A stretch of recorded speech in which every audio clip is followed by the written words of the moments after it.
Welcome to J is for Justice podcast. If live breaking news and following true crime is your thing, then please consider subscribing to my channel. And if you like what you see in my videos, please consider giving them a thumbs up.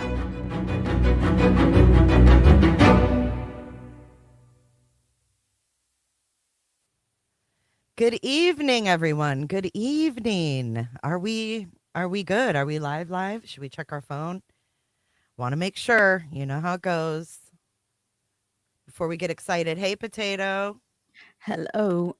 Oh my God, I need choked. Oh, do you have a frog in your throat? Oh, I think I might need a cough drop. Do you need a cough drop? We are live. We are live. Thank Does you it for sound joining. okay? It does. Good. Oh, I can hear. Yep. We sound good. Good morning or good evening, Ember. Ember's grabbing a soda and some devil's lettuce. I feel I may need it. I think you might be right. I think you might be right, Ember. That's probably a good plan because Chris Laundrie is not what I thought. Oh, nope. He We've is a little bit.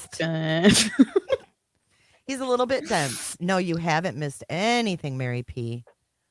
Hello, Jeannie Weeks and One-Eyed Flo. She says, do you need a spot of tea?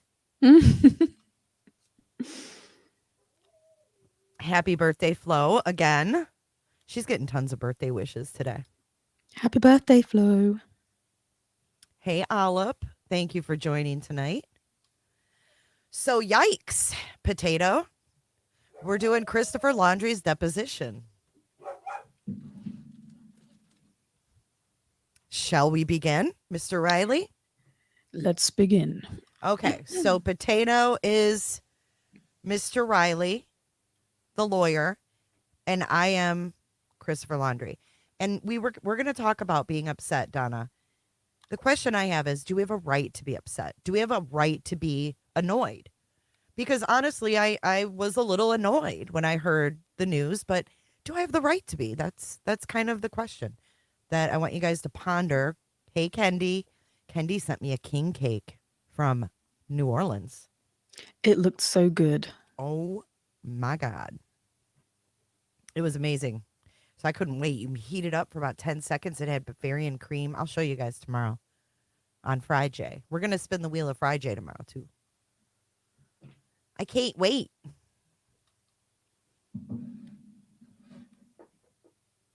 Lacey Ann is disappointed in these freaking parents. Ain't no way I'd cover for my child. Well, did they really not know? I mean, were they really that dysfunctional? You know, Petito, we talked about that after Bertolino and Roberta's. Like, were they really just that out of touch? I mean, maybe they really just didn't communicate very much. I mean, when I was reading some of this, it kind of made me think that they really didn't. So, okay. Yeah. Let's let everybody piece it together. Hey, Global. Yeah. Let's let everybody piece that together. So let's begin, Mr. Riley, and let's get into Mr. Laundrie's. Good morning, Mr. Laundrie. Good morning. I know you've had your deposition taken before, but I'll give you some instructions anyway. I'm sure your attorney has gone over them with you. Please be certain that you hear my question. If you don't hear it, let me know. I'll repeat it. Please be certain you understand it. If you don't understand it, please tell me and I'll rephrase it. But if you answer the question, it's presumed you both heard and understood the question before you answered it. All right? Yes. Please be certain that you let me finish my question before you start answering. Oftentimes you can anticipate what the question is going to be, but please let me finish, because the court reporter can't take down two of us talking at the same time. Okay. And please answer orally, as opposed to nodding your head or shaking your head, or saying uh-huh or uh-uh. If you do say uh-huh or uh-uh, I'm going to ask you if that's a yes or no. I'm not being disrespectful. I just need to have a clean record. All right? Sure. If there is any reason you're aware of that you would be unable to sit here today, and hear and understand my questions and answer them? No. Okay. State your name for the record, please. Christopher Laundrie. Mr. Laundrie, what, if anything, did you review to prepare for your deposition today? I just read over my written notes and interrogatories, and we all spoke, but nothing much to prepare. Okay. Other than your attorney and your wife, did you speak with anyone else about your deposition? No. You said we all spoke together. Who else did you speak with? I mean, Stephen Bertolino and, oh, shoot. Ryan Gilbert. Ryan Gilbert. I spoke to both of them. Okay. No one else? No. What is your address? Northport, Florida. How long have you resided there? On and off, but maybe a couple years now. With whom do you reside at this address? Roberta, my wife. Has anyone else ever lived at that address with you? Yes. Who? Ryan and Gabby. And we'll get to the period of time that they lived with you. Have you ever been known by any other names other than Christopher Laundrie? No. What's your date of birth? Blank 1958. And your current age? 64. You're married to Roberta Laundrie, correct? Yes. Is this your first marriage? Yes. Is it her first marriage? Yes. Do you recall the date of your marriage? It was July 14th Of? I'm not sure of the date of the year. Okay. And did you and your wife have children? Yes. And their names, please? Brian and Cassandra. What was Brian's date of birth? Blank 1999. And what was Cassandra's date of birth? Blank 1989. What is your current phone number? Blank 1787. In the last 5 years, have you had any other telephone numbers? No. Do you recognize the number blank 9308? That's a business address, phone number a while back, I think. Yeah. Okay. For what, business? That was for CNR specialty at the time. How about 1783? That's not familiar to me. I don't remember that phone number. Do you have your service with Singular Wireless? No. Who is it with? AT&T, and it doesn't work. How about 3557? I'm not familiar with that number either. What's your wife's phone number? I don't know it actually. It's on my phone. Okay. How about any phone numbers for Brian? I don't know his phone numbers. They're always on the phone. I never really remember them. No. Prior to the current address where you lived, How long ago are we talking about here? where do you live immediately prior to the time you lived at your current address? It was in Medford, Long Island.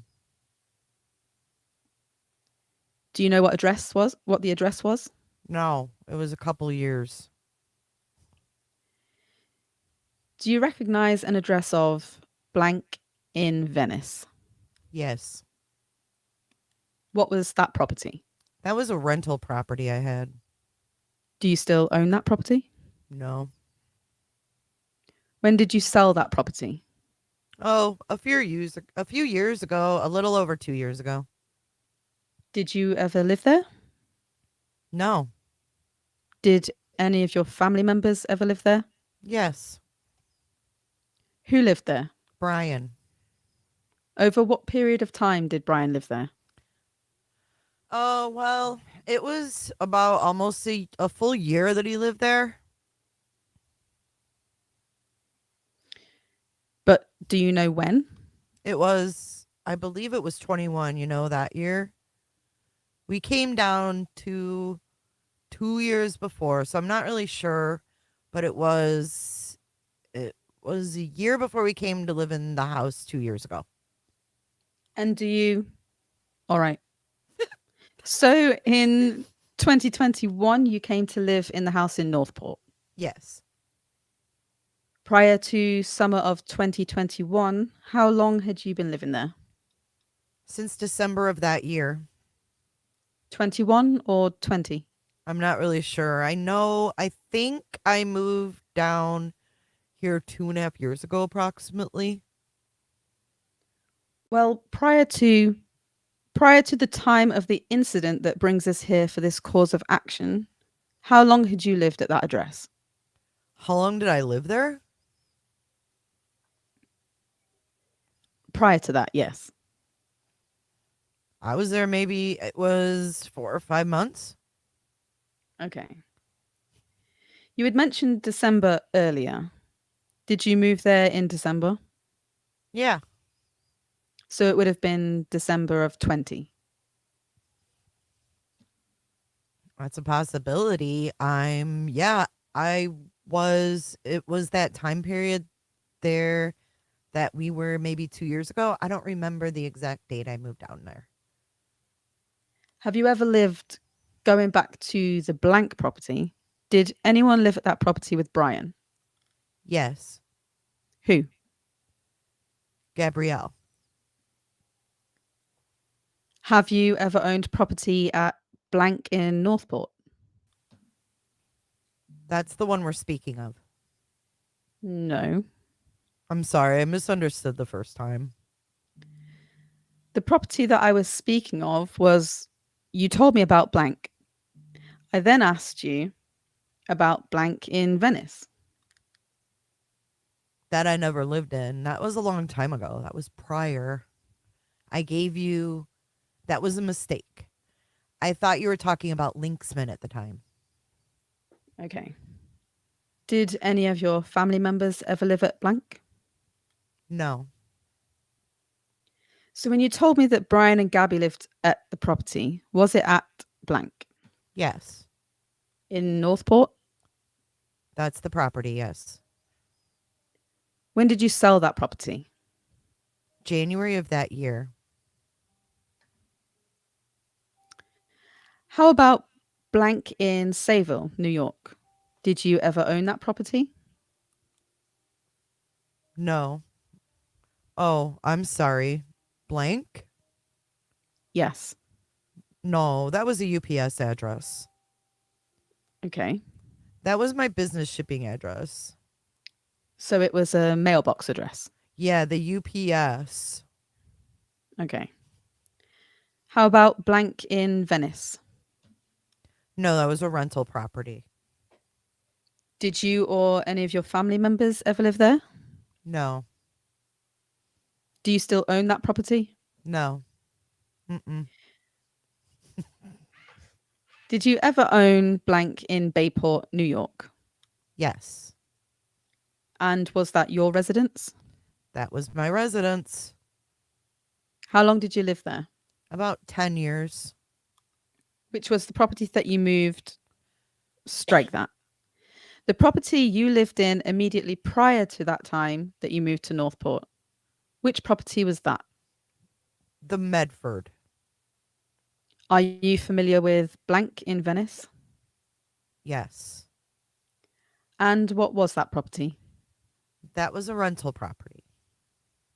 Did you or your family members ever live there? No.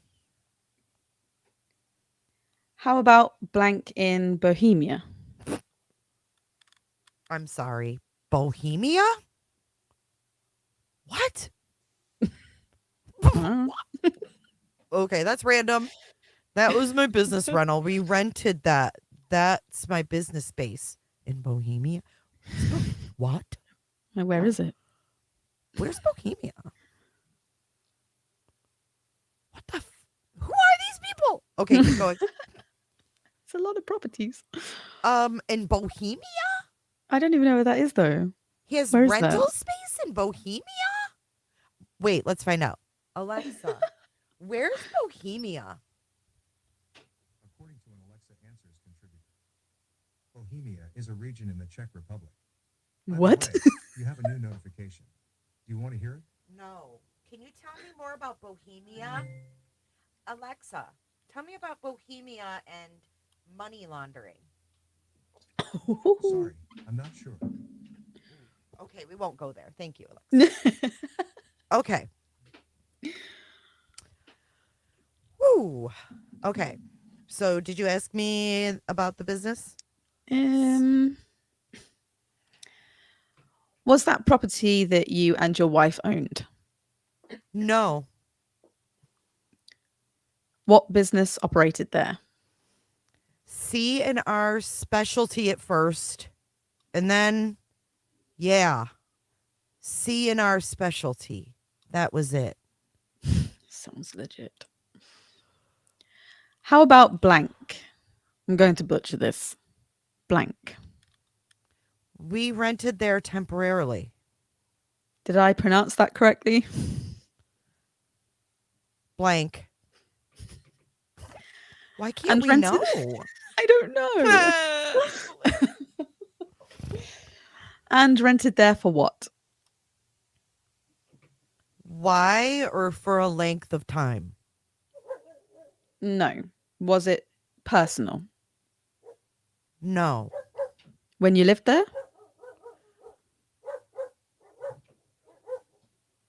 We lived there for a year. What is your educational background? I graduated high school. What year? I don't know what year it was. 70? I guess 70. Well, you're younger than me, and I graduated in 73. Then in the 70s. Yeah, 73. There you go. It had to be the same time. Okay. Well, but how old did you say you are? 64. Okay, I'm 67, so you couldn't have graduated in 73. I really don't know when I graduated. Actually, I didn't graduate. I got a GED. I left. I was 16 years old, 17 years old, so What school did you get your GED from? I didn't go to school. You read and take it at a place. Okay.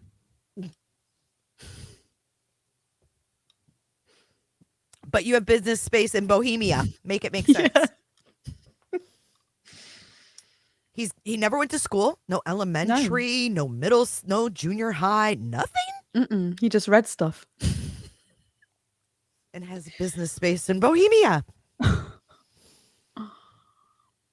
Okay. Continue, Mr. Riley. Are you currently employed? I have my own business. Before I get to that, let me take a step back. After getting your GED, did you have any other formal education? No. You said you have your own business? Yes. What business? I repair and sell juice equipment that makes fresh juices Where do you do that? out of my house. Do you have a company name? Juicer Services. Juicer Services? Is juicer plural or singular? Plural. So it's juicers. Juicer Services. Just juicer services. Is that a Florida LLC or some other type of corporation? It's not an LLC. It's Is it an Inc? It's not incorporated. It's one in between there. Okay.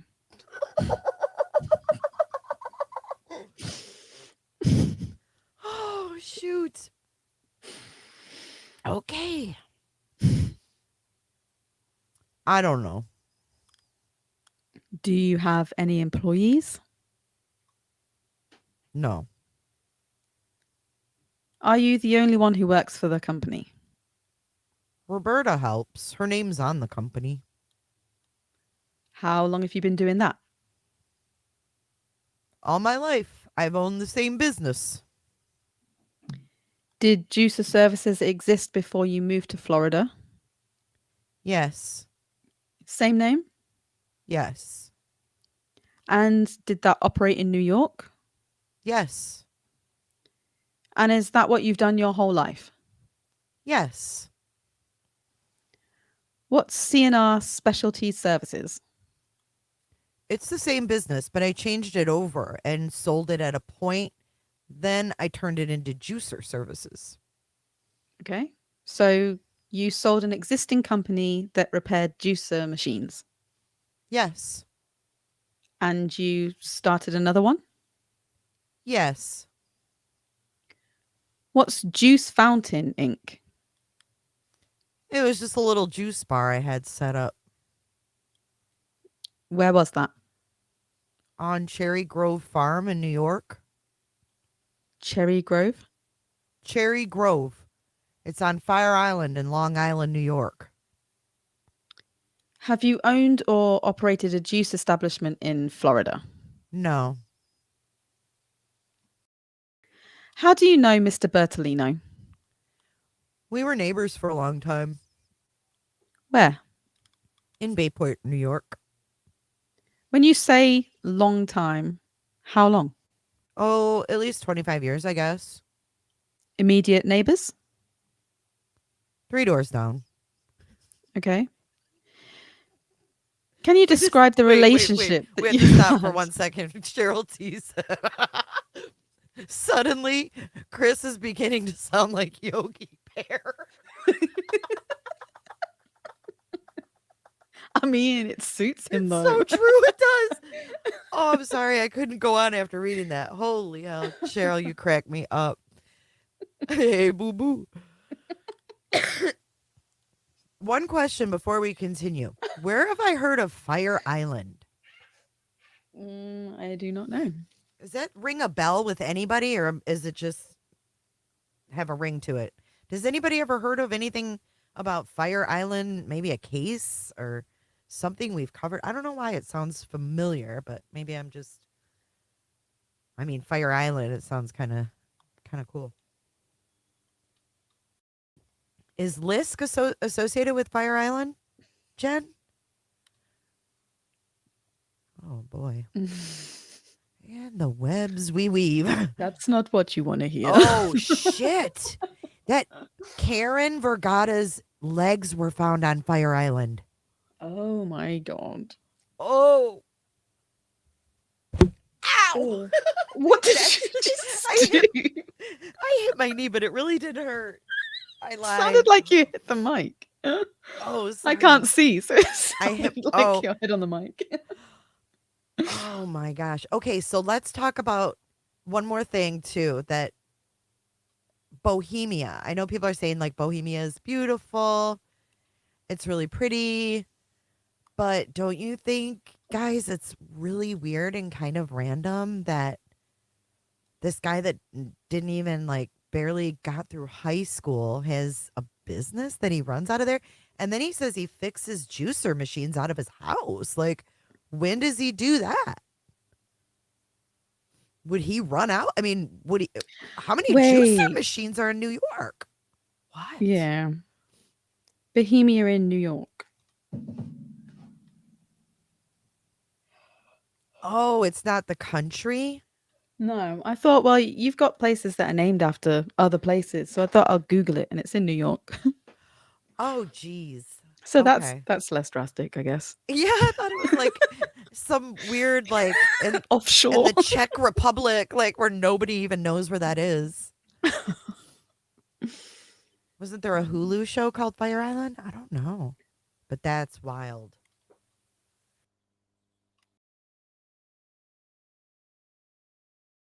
Sorry, I had to sneeze. Okay. Like Little Bohemia. Yeah.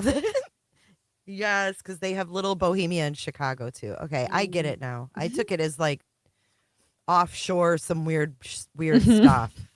Donna thinks Brian's offshore somewhere. Without his jaw. Mm-hmm. Without his what, Jules? His jaw. His what? His jaw. J-A-W. With Oh, his jaw. His jaw, sorry. His jaw. Okay. I'm like, what? Lacey Ann's like, jaw. Fire Island in New York. Yeah. Lisk. Mm-hmm. Okay. Wild. Okay. Where were we? We were I got it. Bertolino. Yeah. Can you describe the relationship that you had with Mr. Bertolino?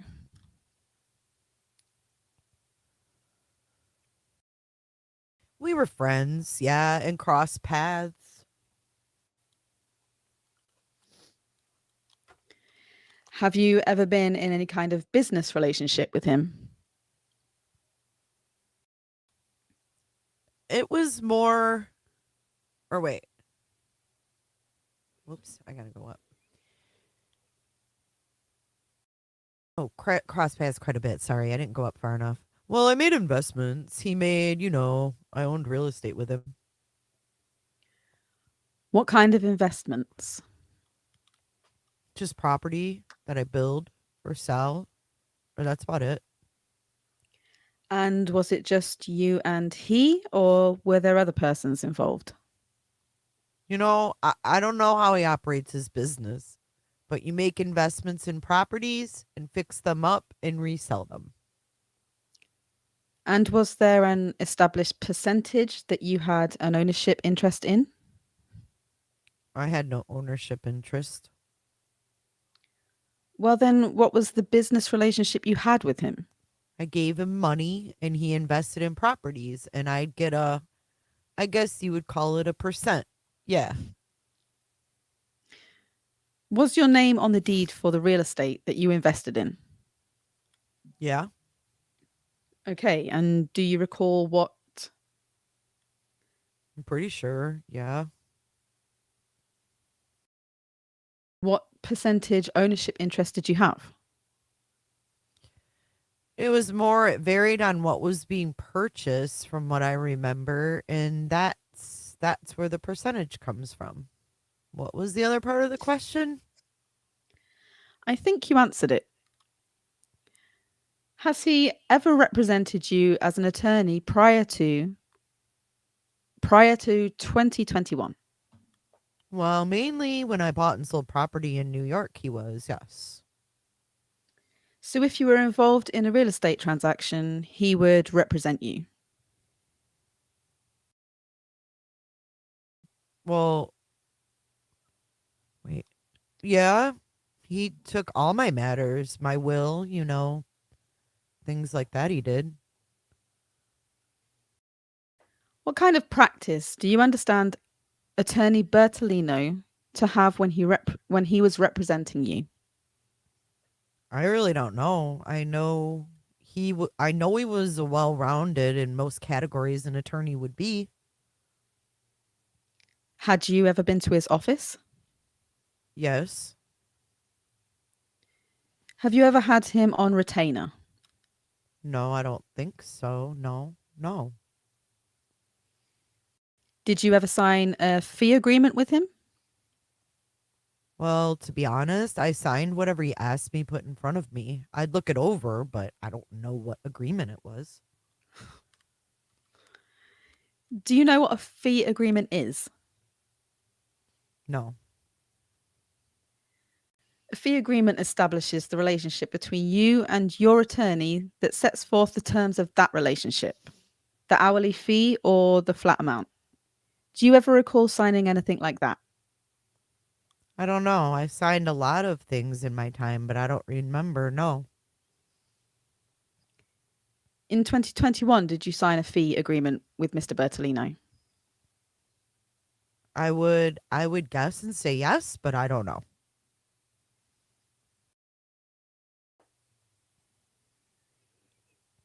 Mr. Gilbert. Oh, Mr. Gibson. Let me interject. We're getting close to a line. And I want to make sure that everyone understands that Mr. Laundrie has waived attorney-client privilege, specifically and only with respect to communications with Mr. Bertolino from August 27th, 2021 to October 31st, 2021, as it relates to the representation of Brian Laundrie. You said he's waiving it? Correct. And what's the time period? August 27th, 2021 through October 31st, 2021. Tell me again the scope of the waiver. With respect to the representation of his son, Brian Laundrie.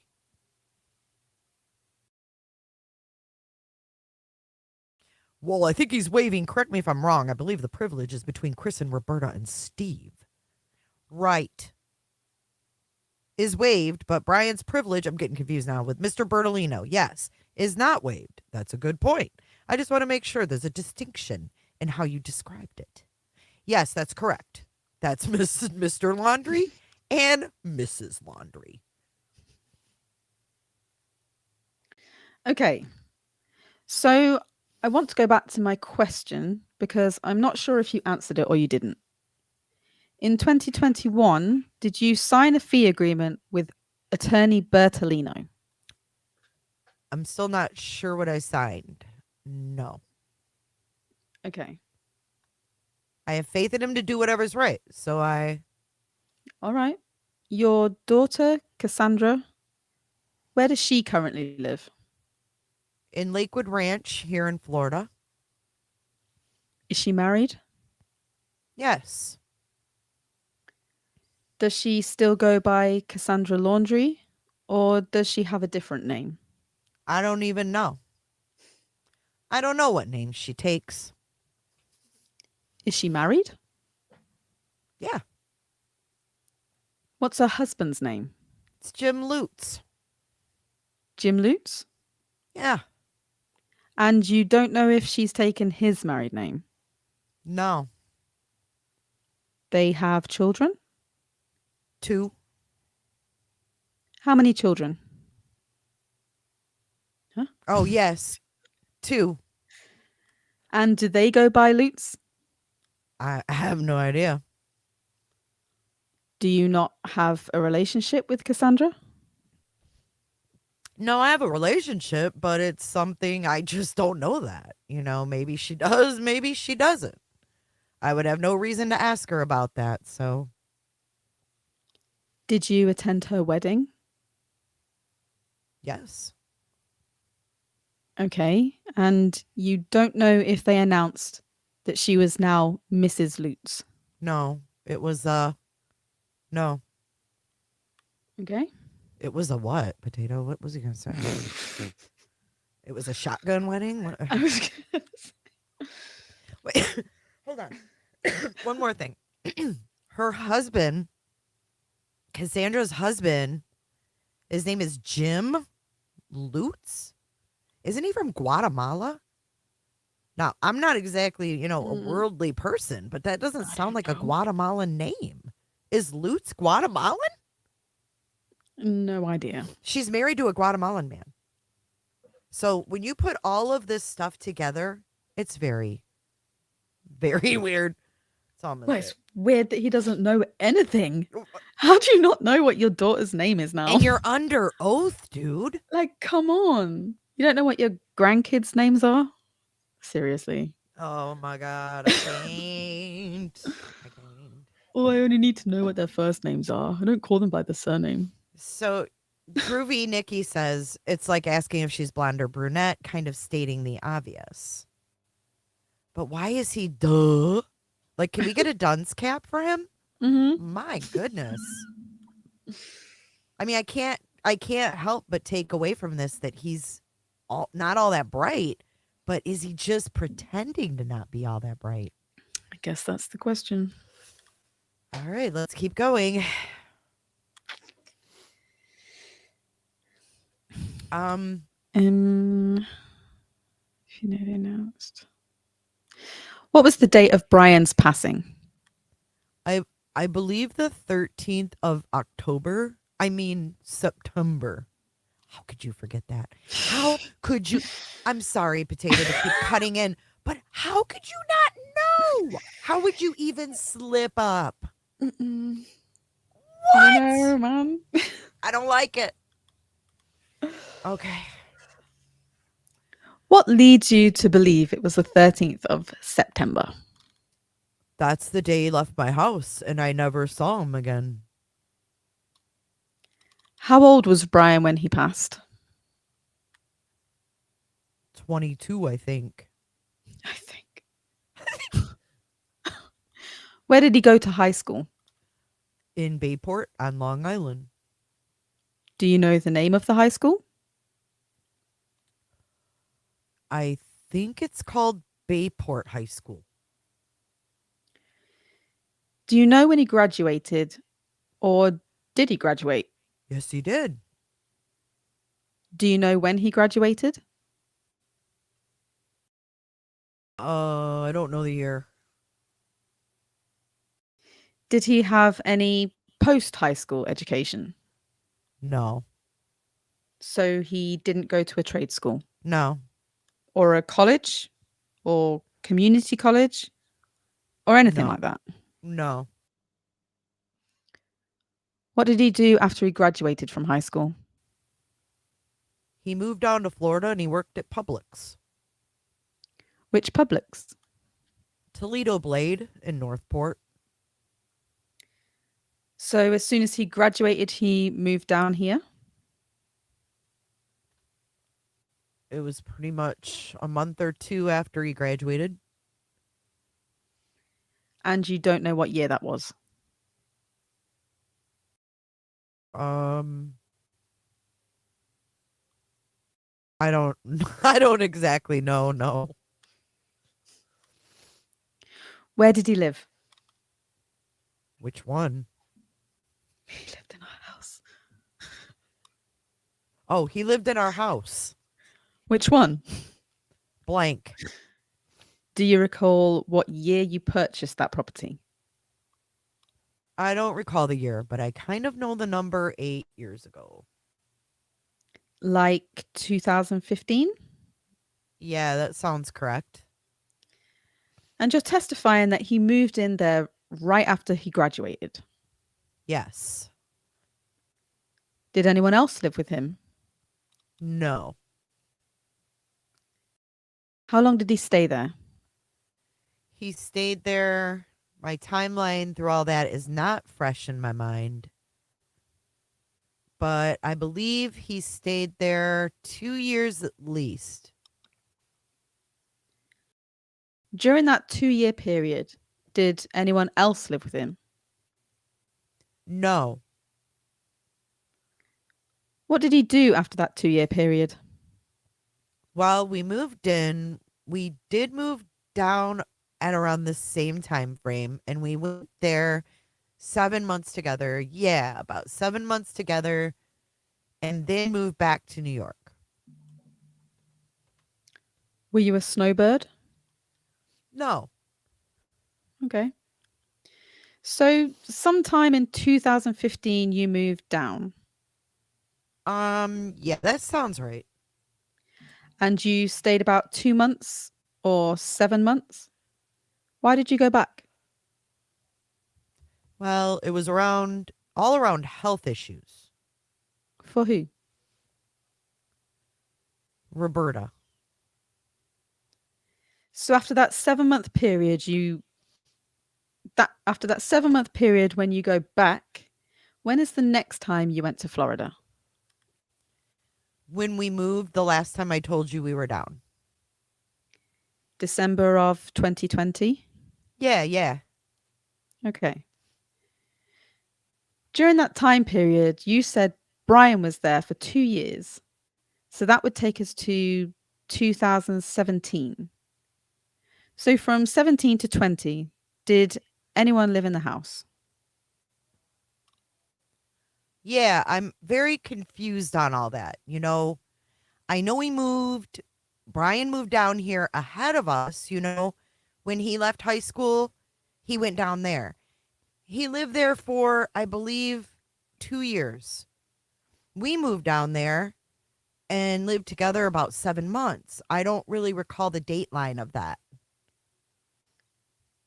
Was there ever a time that the house was vacant? Yeah, in the beginning, when I first bought it, it was vacant. Yeah. Okay. How about after you bought it until 2020 when you moved down there? It was the only way I could tell you that is Brian moved down. We moved down a couple years after, yeah, and then lived there for 7 months. I don't have this timeline in my head right at all, I don't think. Do you have an issue with your memory? Apparently so, yeah. Have you ever been diagnosed by anyone as having memory issues?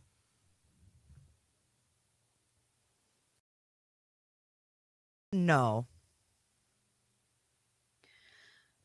Other than yourself and your wife and Brian, did anyone else ever live in that blank property? Yes, my daughter lived there for a time. When did she live there? Well, we moved back. We moved back to New York. Brian had come back. Can you give me a moment? All right. Sure. To think about this here, because we moved, Brian went down, we moved down, we moved back. Then we went back down for a period. Brian was there though that whole time when he moved out from high school. We moved back twice to New York. So we rented a little place, an apartment. Roberta got sick. That's the only way I can go through this is Roberta got sick. So we moved to Florida thinking we were staying. Brian was already there. We lived there a few months and Roberta was nervous about a lot of things. Didn't want to be there. We moved back to New York. And then when we moved back to New York, we discovered she was sick. And then Roberta had surgery in New York. We moved back to Florida. Brian was the whole time there. We moved back to Florida and got treatments for Roberta in Florida for 7 months. And then Roberta didn't want to stay again. She was bothered about finances of what we all went through there, as far as financially. We moved back to New York and she went back to work. And we lived there for 2 years in an apartment in Medford and then moved back to Florida. Brian lived in that, but the timeline is I moved back. We moved back after renting for 2 years. And that's when we landed in Florida and Gabby and then moved in with us in the house in December. That's what I have. But you said Cassie lived in the blank house. Yeah, Cassie. Okay. We moved out. Brian moved back to New York with us and was actually down there a little ahead of us because we were looking for a place to rent. So he was there and then he moved into the apartment in Medford with us. Cassie was living at blank because she sold her house and we were letting her live there. It was good for both of us that she was in the house. And then after the 2 years, it was planned that we were going to move back to Florida, and we did. Cassie had found her new home in Lakewood Ranch, and that's when we got back to Florida and been there since. Okay. You said at some point in time, Brian left the home, left blank and returned to New York. When was that? It was, I don't know the date, but it was the same time we moved to Medford. It was 2 years. I don't know the date. Do you remember what the address was in Medford? No. I'm not finding an address in Medford. So there's a Sayville address? We didn't live in Sayville. We lived in Medford it's in Palmer by where the town landfill is.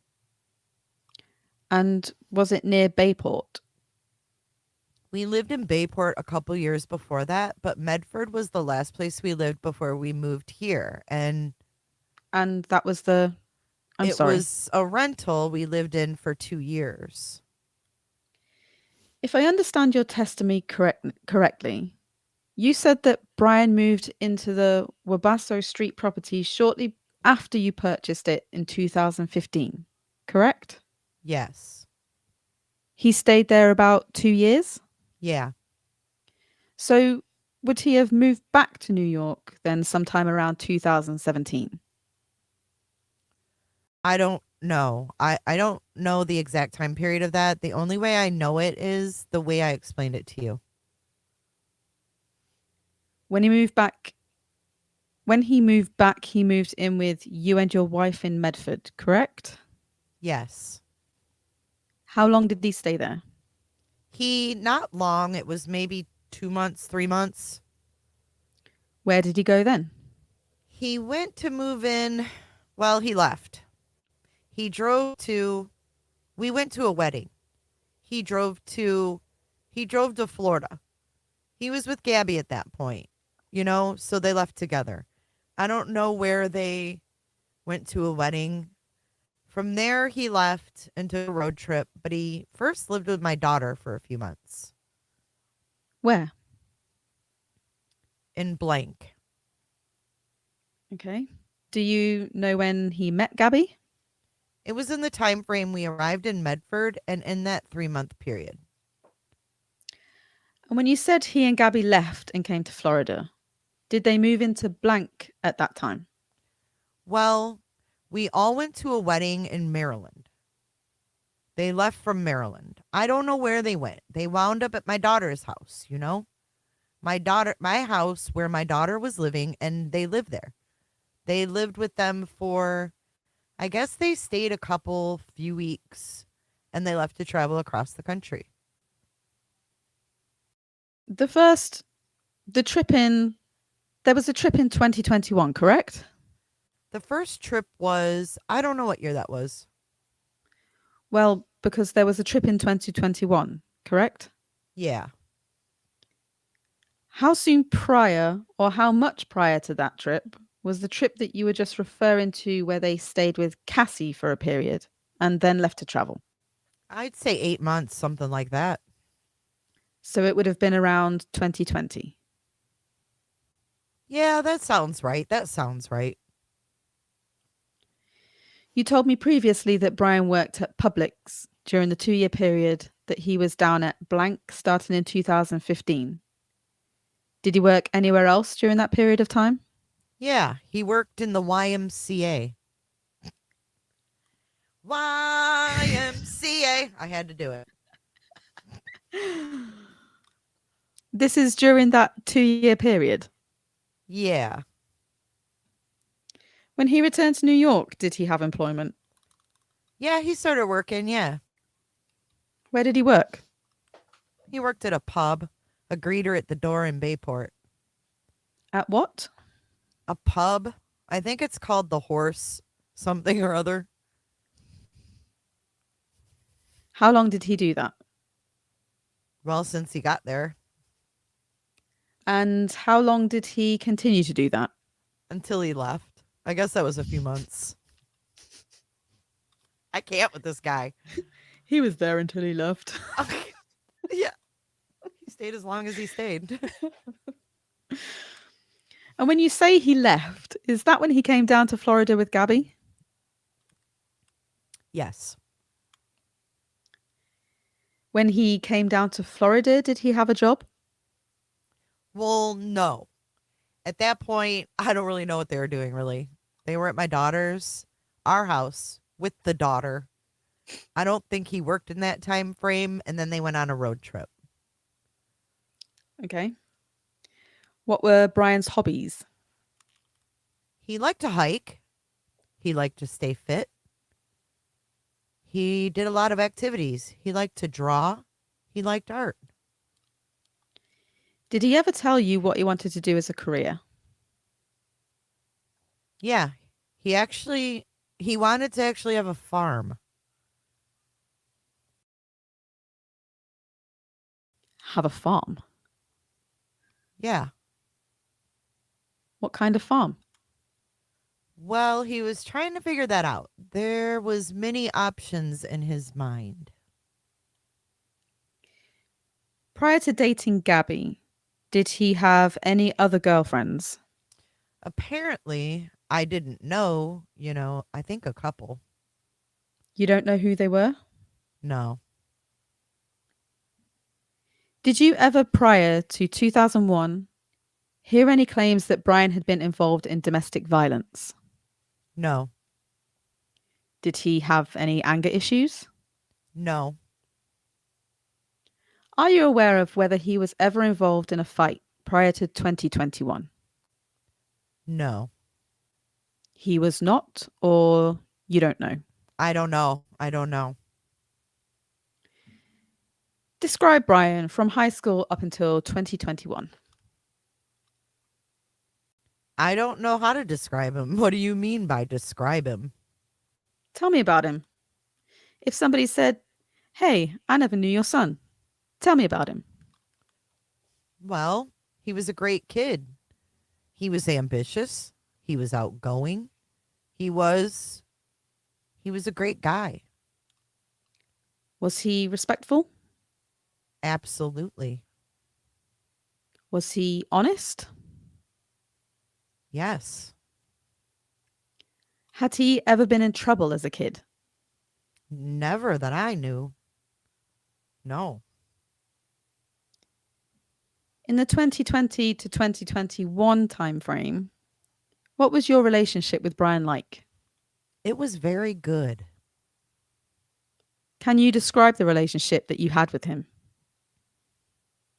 We were very good friends. We were close. Yeah. And we talked about whatever we wanted to talk about. We had a lot of fun together. We hiked, did a lot of things. Was Brian closer to you or to your wife? I'd say equally. Can you describe Brian's relationship with Roberta in the 2020 to 2021 timeframe?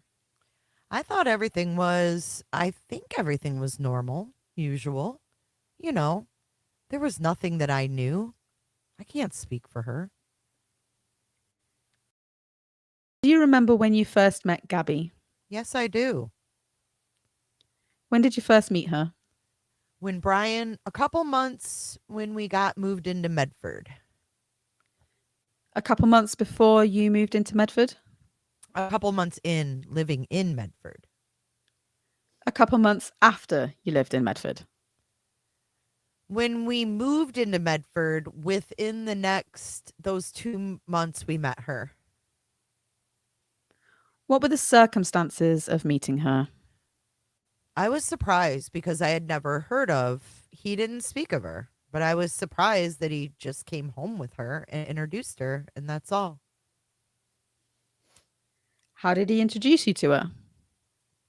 Let me rephrase that. How did he introduce her to you?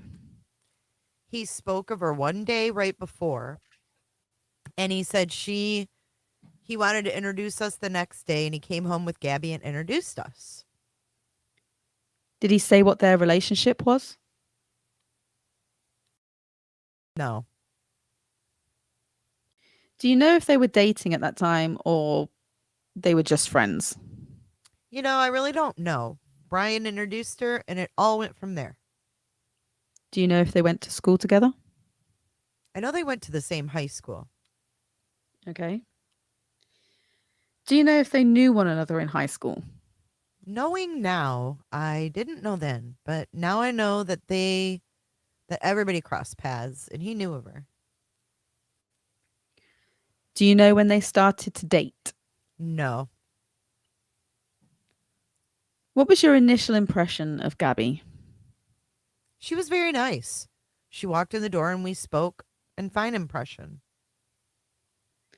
And you don't know when they started dating? I would I would have to guess when he moved back there within that 2 months. I don't know. When did Brian and Gabby live at the blank property?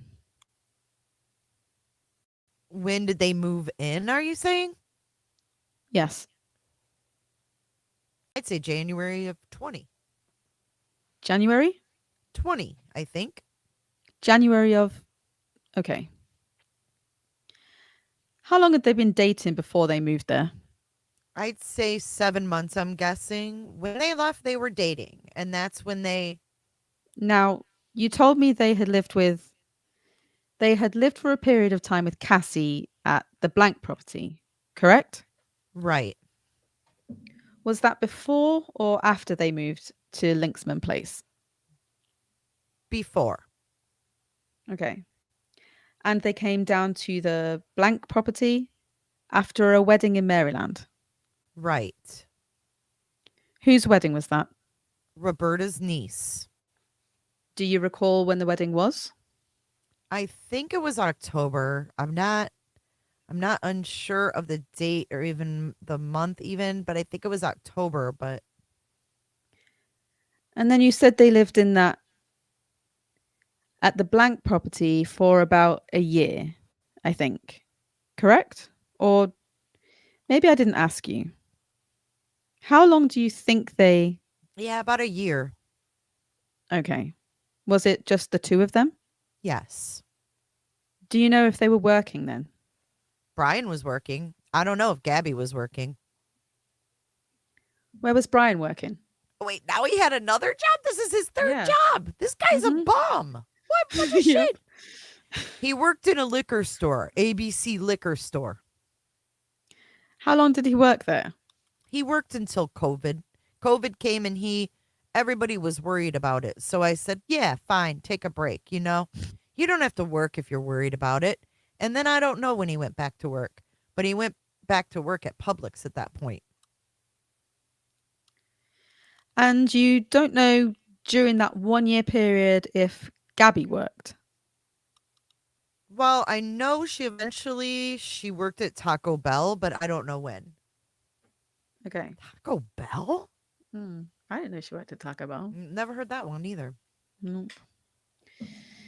You testified you moved down to blank in December of 2020. So during that year period of time that Brian and Gabby were living at the blank property, did you and your wife come to Florida Once. in that year period? Yeah. And at some point, did Brian and Gabby come to live with you at blank? Yeah, that was when we moved down for good. Her, finally settled in and moved there. And Brian, they wanted to live with us. Why did they want to leave the blank property?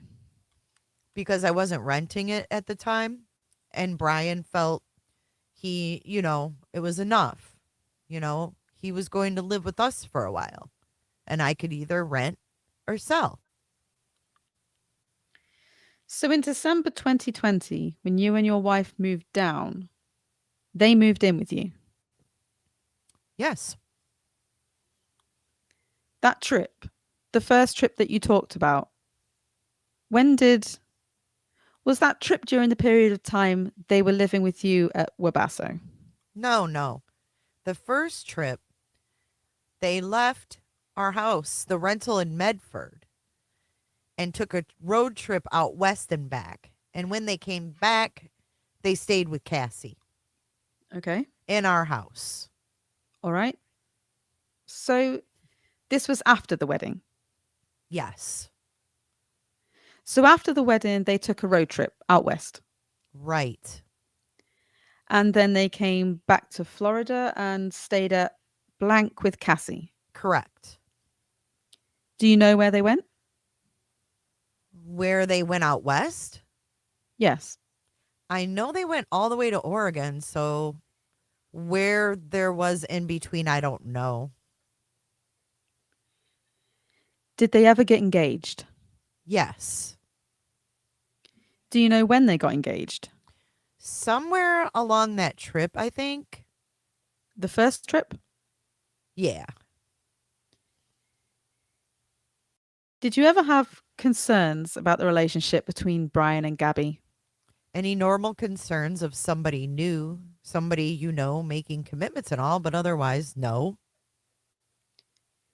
Do you recall any specific concerns that you had? No, I didn't have any. Did you get to know Gabby? Yes. What did you think of her? She was very nice, very respectful. What were your thoughts on her joining your family? We welcomed her. Did you love her? Yes. Did your wife love her? Yes. Was your wife jealous of her? Not at all. Do you recall an incident in which your wife made a cake or a pie and Brian and Gabby were sitting and talking and not paying attention to your wife and she got upset and threw the cake and pie away? I don't remember that, no. Did your impression of Gabby ever change over a period of time that you knew her until her passing? Well, we were all living together. We left it was just a little bit of everybody moved in together, you know? So it's a new experience. So otherwise, that's about it. But did your impressions of her change? No. How long did they live with you on blank? Well, 5 months, but Gabby came and went. I'd say 4 months, really. What do you mean she came and went? Well, she'd leave for a week, go back north or wherever she was going. Yeah, so I'd say, the amount of time away was quite a bit. Did you ever have any disagreements with Gabby? No. Did your wife ever have any disagreements with Gabby? No. Did you ever see any disagreements between Brian and Gabby? No. Can you describe their relationship as you observed it? I thought it was a very good relationship. They were young, two young people really trying to have a good time, And they did, as far as I know. Yeah, the girl ended up dead. Are you fucking kidding me, dude? Oh, these people infuriate me. Oof. Had they planned a wedding date to your knowledge? No, I thought they wanted to get married quick, but that didn't happen. Hold up. Why would they want to get married quick? That's one reason that Yeah, I thought somebody they would wanted to want to get get married quick. Yeah. Yeah. Yikes. Dude. Weird. Yeah, I mean, not to speculate too much or go too off the track, but what if Gabby got pregnant? I'm not saying she was. There's absolutely no evidence. We've never heard she was. No. But to hear that they wanted to get married quickly, what if that was another factor? What if Roberta flipped out on that? But don't you think that would have come out in these depots if she was? Yeah, I think it probably would have. Yeah. I mean, did they really want to get married quick, or is that just something that Brian was saying? Right. Because he could have been that kind of person.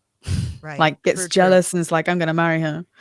True. Because she was not as keen, was she? Like she'd had thoughts of breaking off the engagement. So that's more the possessiveness yeah of Brian. Like, we're going to get married quick because I'm sealing this deal. She's mine type thing. That's probably more like it. Yeah. Yes. Leo summed it up perfectly. Brian was possessive. Yeah. All right, let's keep going.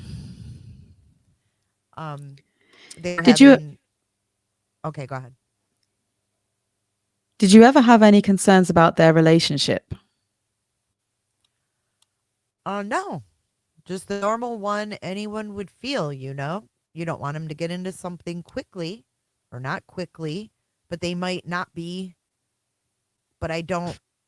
That's normal to me. Wait, hold on. I got to reread that. No, just the normal one anyone would feel, you know? You don't want him to get into something quickly or not quickly, but they might not be. But I don't. That's normal to me. Huh, what It is? still don't make sense. What's normal to you? You didn't spit it out, motherfucker. Have you ever, prior to December of 2021, met Joe Petito? No. Had you ever met Nicole Schmidt?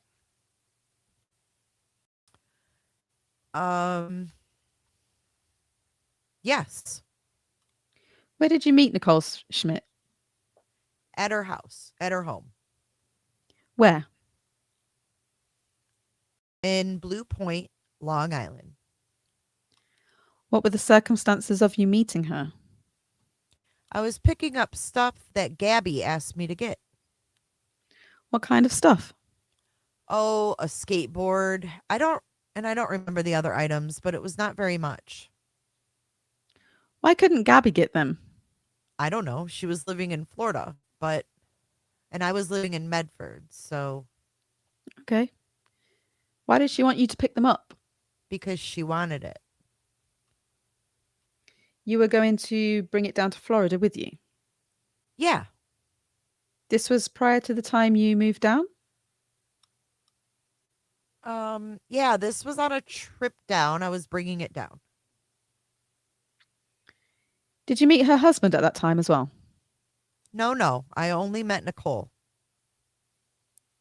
How long were you at the house? Oh, 10 minutes? Was your wife with you? Yes. Is that the only time you've met Nicole? No. We met her again picking up some more things for her. At her house? Yes. Was there any other occasion where you met Nicole? No. The trip that Brian and Gabby took in, I believe it would have been 2020. What did they travel in? Is that the first trip or Yes. are you fucking kidding me? Come on. The second trip she wound up dead, you motherfucker. Yep. Oh my God. I don't know how her parents controlled themselves. Mm-mm. Okay. Is that the first trip? Or Yes. in Gabby's car? Okay. Were there any issues during that trip that you're aware of? No. How long were they gone? I don't know. They never came back. So they went to Florida. So I don't know how long they were gone on the road trip. I don't remember. Okay. Let's move to 2021. When did you become aware that they were planning another trip? The week before they left. How did you become aware? Well, when I became aware is that they put stuff in the storage unit. That's when I became aware and how. And I'm sorry, I just get confused by the time.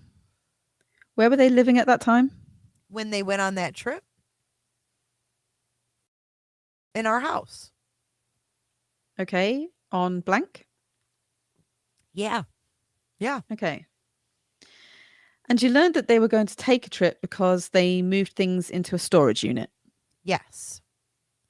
What did they move into that unit? A lot of stuff in boxes. I don't know what they owned. Why did they move it into the storage unit? I have no idea. You never asked them? Nope. Had you asked them to remove some of their things from your house? No. So tell me, you saw them or that they were moving things to the storage unit? Tell me how the conversation about the trip came up. Well, I didn't see them move it, first of all. Okay. You know, I saw a receipt that was on the counter one day.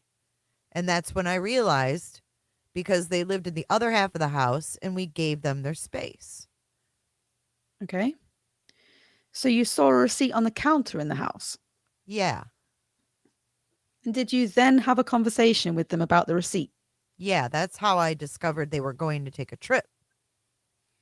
Tell me what they said.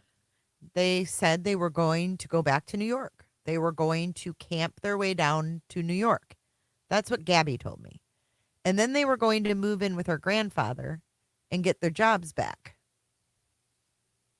So they, if I understand correctly, they were going to travel to New York, Right.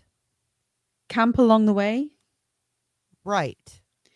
And you said then they were going to live with Gabby's grandfather. That's what she said. Where did he live? I don't know where he lived. You don't know what state? I know it was Long Island somewhere. Okay. Did they say why they were going to go back to Long Island? No. Did you ask? No, it's just what they said. You said they were going to get their jobs back. What jobs? Well, I assume he worked at the Bayport Flower House also before that, so that was his last job there, you know. So that's what they said. And what was Gabby going to do? I don't know. I just want to stop for a second. These people had no interest in Gabby. I bet you she felt like a total outsider. Like she said, "Oh, I'm, going to do this or going to live with my grandpa." Where? Where's your grandpa live? Oh, what area? They didn't even converse with her, it doesn't sound like. It doesn't sound like they converse with anyone very much. They don't know what anyone's So doing. weird. Or he's just straight lying. I don't know. It's hard to tell whether he's just not answering stuff because he's trying to think of something to say and it's making him sound stupid, Mm-hmm. or if he really just doesn't know. I know. I would love I to see can't the tell. video, right? If we could Yes. see him talking, it would solve that because I'm trying to figure out his demeanor as well. Uh-huh. And It's so I go hard back just and from forth text. because he wants to seem uneducated. That's kind of how I took that whole like, oh, I didn't go to school thing. Sorry about the dog. But that's kind of how I took that, like, oh, I'm kind of just a dum dum. But then he uses words that a dum dum wouldn't use. Mm-hmm. So his vocabulary doesn't match being a total dum dum, in my opinion. But then I guess he could not be dumb, but just be completely disconnected from his family. Mm. Or it Like they could just be, don't care. or it could be like Ruby said. His lawyer probably told him just to deny. That's also true.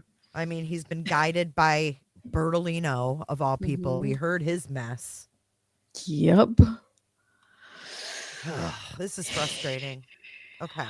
And this timeline does not make any sense. It's like, it still doesn't make sense now how Gabby and Brian came together. Because they weren't dating in high school. Mm-mm. So where did they cross paths? Like at a party? Or how did that whole thing happen, I wonder? I think it's in the timeline that I have. This. I think. What's really going to make sense maybe is when we hear Nicole. Yeah. Hear Nicole's version of when they came to the house. Right? Mm-hmm. Comparing her story to his. Our dogs are talking to each other. The neighborhood dogs bark at each other. Sorry. Hold on.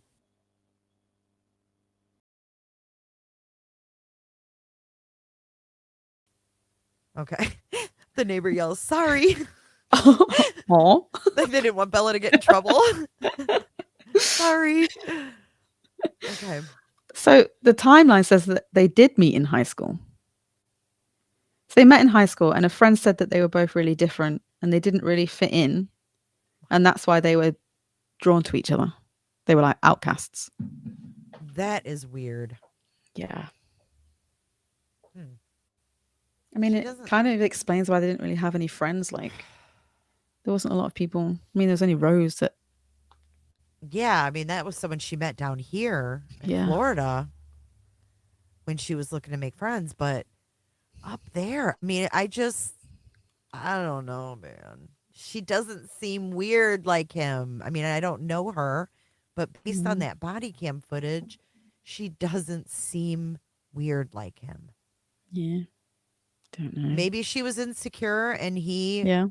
that's how those kind of people like Brian, abusive, possessive Yep. people, they move in on those ones, Hmm. the quieter girls who might not be real confident for Hmm. whatever reason. Yep. Poor Gabby, she And deserved then better. when they build themselves up and get more confident and stuff, it all goes really badly wrong, And I which think is what was happening. we saw that like an example in the body cam when he's telling the cops about her quote little website she works on. Uh-huh. And then we flip the coin over to Gabby and she's like, I quit my job to go on the road and Hmm. I want to be a vlogger. Like she wanted it to be successful. It wasn't just a little website to her. Yeah. So that was demeaning. And then to see the back of that van, we saw her video where it was so cute, right? Hmm. It was so cute. She worked so hard.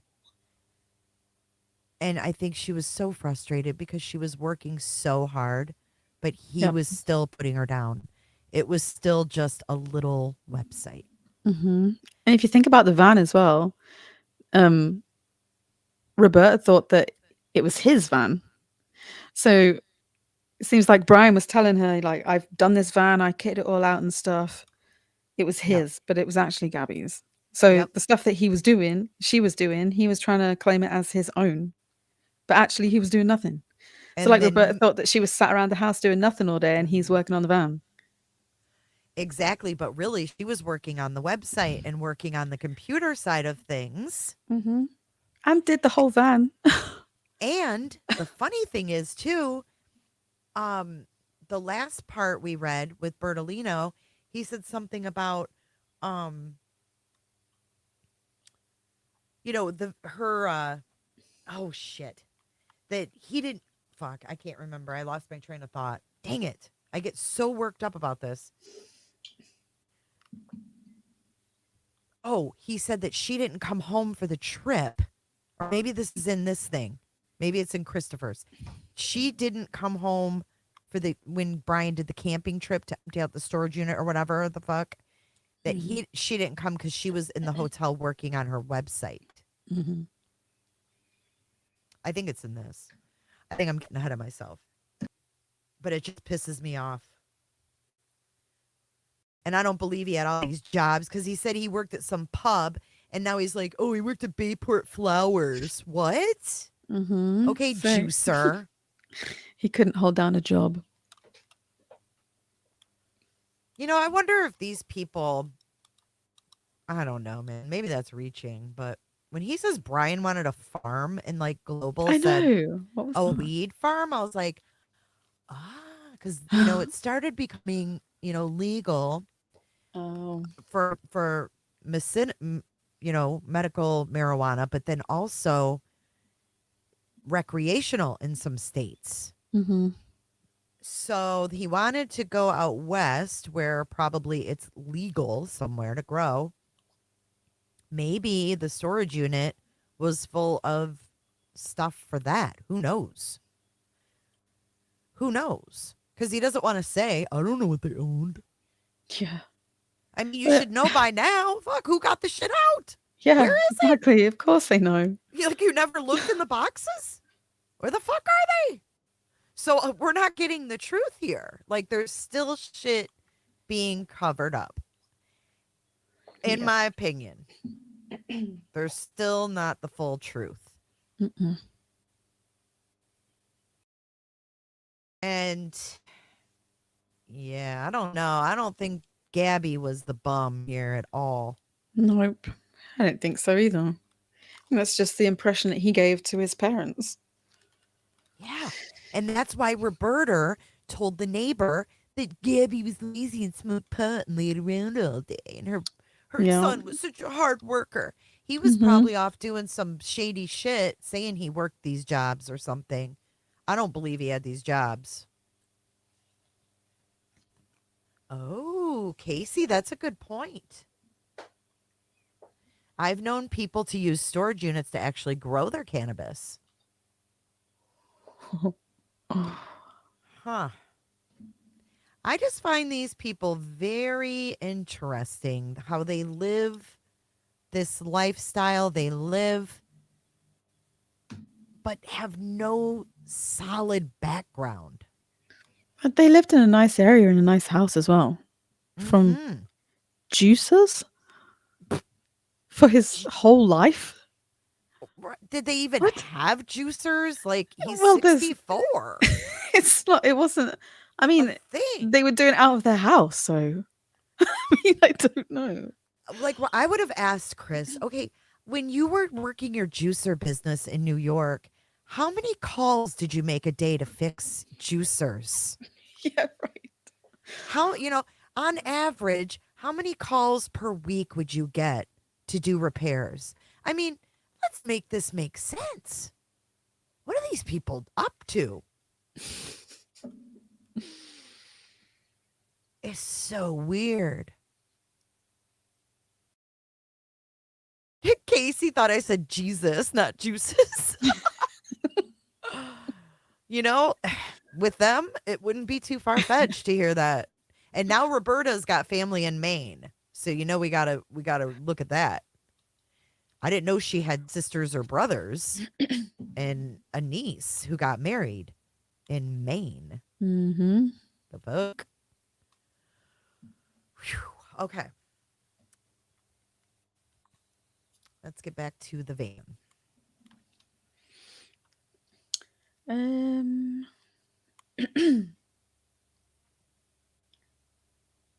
Which line was it? Did they tell you they were planning a trip out west? What page is that on? Oh, 52. Page 13, Oh, okay. box 52. Did they tell you that they were planning a trip out west? No. The van that they took on that trip out west, did that used to be owned by you? No. Who owned? Do you know where they got the van? That was a surprise to me. They even had it prior, so they bought it. I wasn't living there when they bought the van. So they bought the van prior to December of 2020. Yeah. At that time, when you saw the van, did you know whose name it was titled in? No. Did you come to learn whose name it was titled in? Yeah. Whose? It was in Gabby's name. When did you learn that? That was Brian told me. I don't know. Months after, I guess. I don't know when he told me, really, but he told me. Well, did he tell you before or after the trip? Before the trip?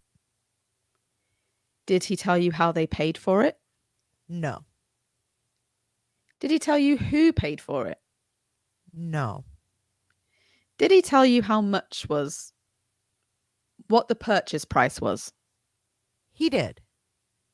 What did he tell you? 7,000, something like that.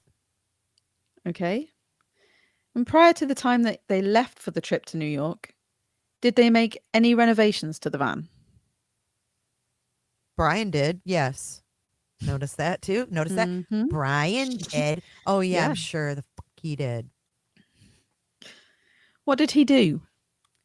He made it into a camper, basically. Tell me what you remember he did. Well, he put a vent fan and a ladder on it. He built bedding. Okay. He ordered storage, and that's about it. And then he made it look nice. And they didn't tell you that they were going to take a trip out west. Just that they were going to New York. That was it. I knew they took a trip before, They went on weekend trips in it, So I thought That's why they made the van. When did they leave Florida? A few days into June. Did you have any communications with Brian when they took that trip? No. Do you know how long it took them to get to New York? No, but I know they were targeting the graduation date for Gabby's brother. Which brother? The one who was graduating. Oh my God. You don't know his name? I know it, but I don't know it now. If you tell me, I would recognize his name. Did you speak to him when he was in New York? No, I don't think so. Did there come a time when you learned that they were taking a trip out west? No, I did learn, eventually. But I didn't know they were already out on the trip when I found out. How'd you find out? I looked at a phone record and seen if Brian called anywhere. And one call he made was to, and when I checked the number, was a realtor in Utah. So that's how I found out. Wait a minute. So Brian was not communicating with them to the point where they looked at the phone records to see where the fuck he was. Yep. See, zero communication. Totally out of touch. Yep. Out of touch. I think I'm seeing more and more why this settlement happened. Mm-hmm. I wouldn't go through a trial with this bullshit. Nope. God, I'm so sorry, Petito Schmitz. This is horrible. It is. All It's right. really It's yeah, bad. terrible. It's really bad. Okay. Okay, there you go. Why? Why didn't you ask Brian why he was traveling? Wait. When he Yeah, you're Let me ask that again. Why didn't you ask Brian if he was traveling? When he called me, I tried contacting him and I didn't get, he didn't call back. And he called me, and I don't know when he called me, but he called me and told me they were on this trip. Did he say how long they'd been on the trip? No. Did he say where they were going? He said they were going to eventually be somewhere in Oregon. Okay. Did you ask him why they were going on a trip? No. Were you curious about why they were going on a trip? I have no idea why they went on the trip. I didn't have no idea. Did you have any concerns about the fact that they were on a trip? No, I just don't know why they went, that's all. But I didn't ask them. Did you have any concerns about them going on the trip? No, they're adults and they made their own decisions, and that's what they do. Besides going to Utah, did he tell you where else they were going to go? No, I have no idea where they were going. Do you know if... Strike that.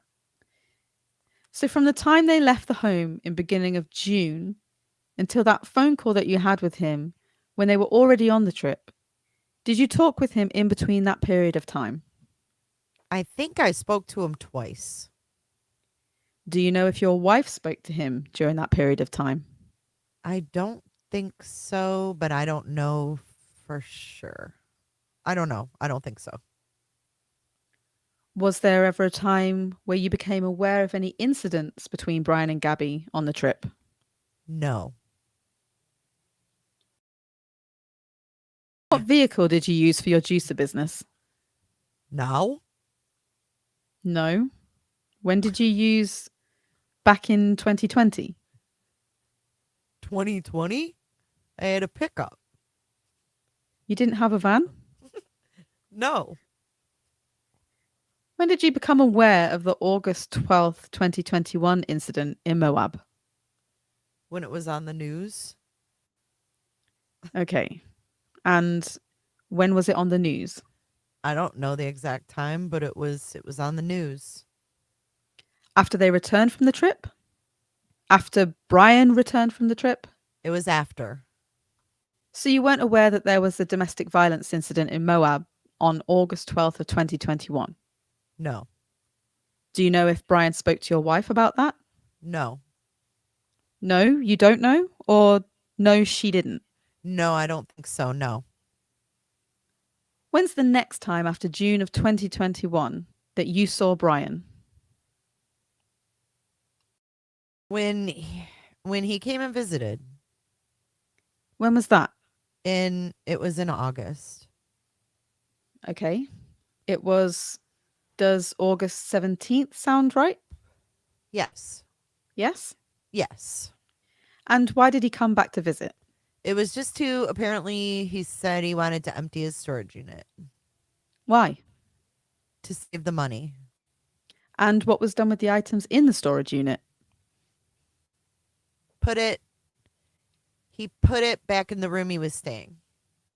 Was the storage unit emptied in total? Yes. Okay. I guess that was a poor question. Was it emptied? The storage unit was emptied. It was emptied. Yeah. How long did it take him to do that? I don't know. Not long at all. I don't know. But you go pick it up, an hour, 2, 3 hours. He's done. Why is it that Brian came back to do that instead of asking you to do it? We offered to do it. He seemed anxious to come home to say, maybe he just wanted to come home. Well, that was 5 days after the Moab incident. Was there anything that you observed about Brian when he came home that caused you concern? None. And he didn't tell you that there had been a police incident between he and Gabby just days before? No. And he seemed fine. He did. Did he have any bruising on him that you're aware of? No. Do you know why he came alone? I thought he just wanted to come and see us and say hello. Did you ask him why Gabby didn't come home with him? It sounded as if she wanted time to make her website. So that was the only reason. The only reason that he said she couldn't do it while she was there. I don't know. Did he tell you where she was staying? Yeah. What did he say? Well, staying in the hotel. I don't know where exactly. Did he say why she was staying in a hotel? She didn't feel safe, so Brian put her in a hotel. Yeah. Oh my God. Mm. Did he talk to you about the trip? Not really, no. Did you ask him where he'd been? No. Did you ask him how Gabby was? Yes. What did he say? Everything was fine. How long did he stay home? I think it was like 5 days. What did he do other than cleaning out the storage unit during that 5-day period? Nothing much. We all went out and we went to the beach, had dinners, and just normal stuff. When he came home, was it planned that he was going to return in 5 days? Yeah. So who paid for the tickets? I don't know. I know that. Do you know where he flew out of? Salt Lake. When he came home, did you have any concerns about him and continuing the trip? No. And he told us again that they were going to Oregon to maybe work in a pumpkin place that they'd learn farming and help with that season of pumpkins. That's it. That's what he told me. Break time. Okay, why don't we take a 5-minute break, Mr. Riley?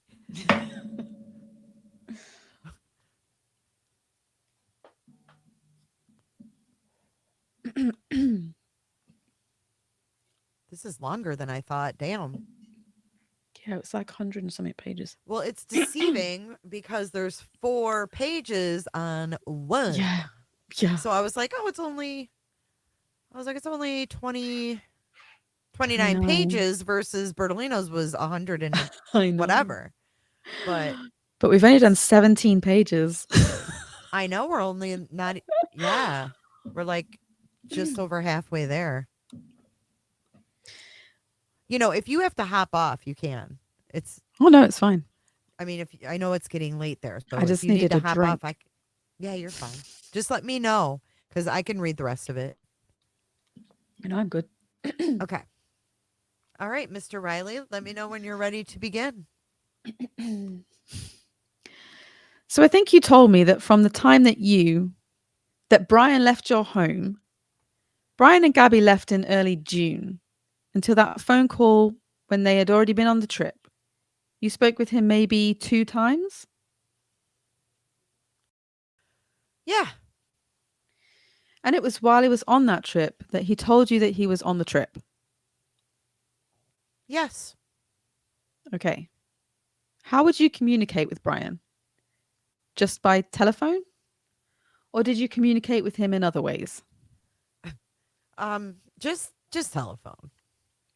Did you text him? I texted him, yes. Okay. How about FaceTime or anything like that? No. I'm going to hand you what's been marked as Plaintiff's Exhibit 1. Would you pass that down, please? Which is I'll represent to you is a copy of your phone records that we received from AT&T. And I think you previously said your phone number was 1787, correct? Yeah. And do you have phone service with AT&T? Yes. The phone records I've provided you start in July of 2021. So I don't have anything prior. I do, but I didn't bring it with me prior to that time. So it looks like the first time that you had a conversation with him was on July 11th. If you'll turn to page 2, it looks like on July 11th, and I'll represent to you where it says, and it's down at number 31 to make it easier where there's 2. Your number appears first under the column. Do you see column originating number? Yes.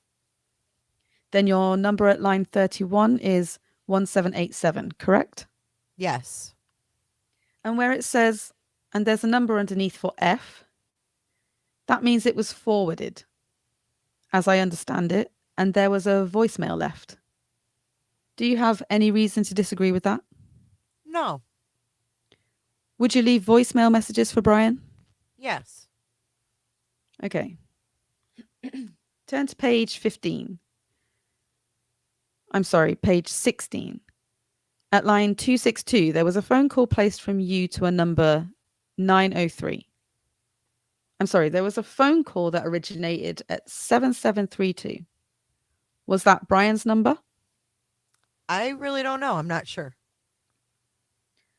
I'll represent to you through discovery that that's the number that has been represented to us to be Brian's number. Okay.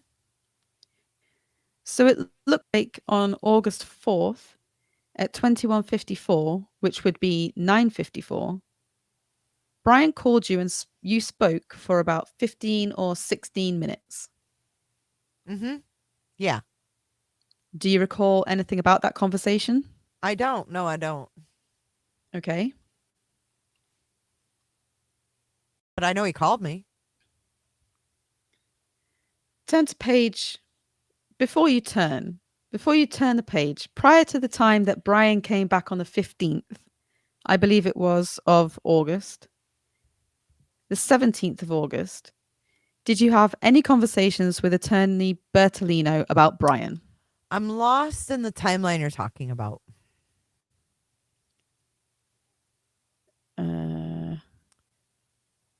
Prior to the time Brian returned. You missed. Oh, I did? Oh, visiting us? Visiting us? Yeah.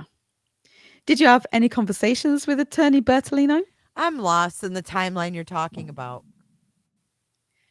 Prior to the time Brian returned on August 17, did you have any conversations with attorney Bertolino? No, not none. No. Okay. I don't think so. Do you know if after Brian returned to back out west, after he left home, do you know if your wife, prior to August 27th of 2021, had any conversations with attorney Bertolino? I wouldn't know that. No. Okay. Turn to page 27. Are you there? Yeah. Okay. I'll represent to you that this is, strike that. If you look at line 444, there was a voicemail message from you to Brian at 3:12 in the afternoon. Do you see that? Yep. And then going down to line 448 at 4:21, about an hour later after you left a message for Brian. Do you see that? Yeah. And then an hour after that, not quite an hour, 5:11, you left another voicemail message for Brian. Right. Why were you every hour for a 3-hour period leaving a message on Brian's voicemail on August 27? I don't even know what that day is. What is that date? I don't know. Well, that's the date the FBI believes Gabby was murdered. Do you know why you would have called him 3 times within a 3-hour period and left him a voicemail message? I might have just been wanting to talk to him. Okay. And turn to the next page. It looks like they're on mute. Is Chris on mute? Oh, yes. Thank you. Excuse me. Click. Okay. I lost you there. I didn't start yet. Looking at line number 459, there was a phone call from you again to Brian at 8. I'm sorry, at 9:30. Do you see that at line 459? Yes. Yeah. And you spoke with Brian for 5 minutes. 5 minutes and 42 seconds, according to this. Do you recall what you spoke about? No, I don't know. Okay. Do you recall if on that date Brian told you anything about Gabby? I don't know the date in my mind here. Do you have any recollection of that phone call? No. Do you know if Brian and your wife spoke on August 28th? Yeah, I spoke with Brian, I'm pretty sure. Why are you sure you spoke with Brian on August 28th? Well, I know I spoke to him when we were at Daytona. We arrived on a Friday and I called him that day. I don't know if that's the date about an hour later. Wait. I don't know if that's the date that's here or not. On the 27th, I spoke to him on the 27th for sure. Okay. I'm not for sure, but that's the day. I remember. This is how I remember I spoke to him. I just called him because he got back from his trip visiting us and I called him and he picked up the phone and I was very happy he picked up the phone. I was just saying hello. We were going to go to the race the next day How do you know it was that day? because the date of the race was the 28th. So this motherfucker can remember the date of the damn Yeah. Daytona race, but he can't remember if he graduated high school. He Yep. doesn't know about his grandkids or his daughter. He doesn't know shit. Because he's a liar. Wow, he's a freaking liar. They were scurrying. Yeah.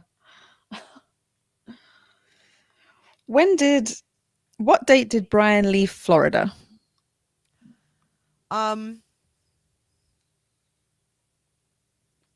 I'm not sure of that date, but I thought it was like 4 days before or 5 days before.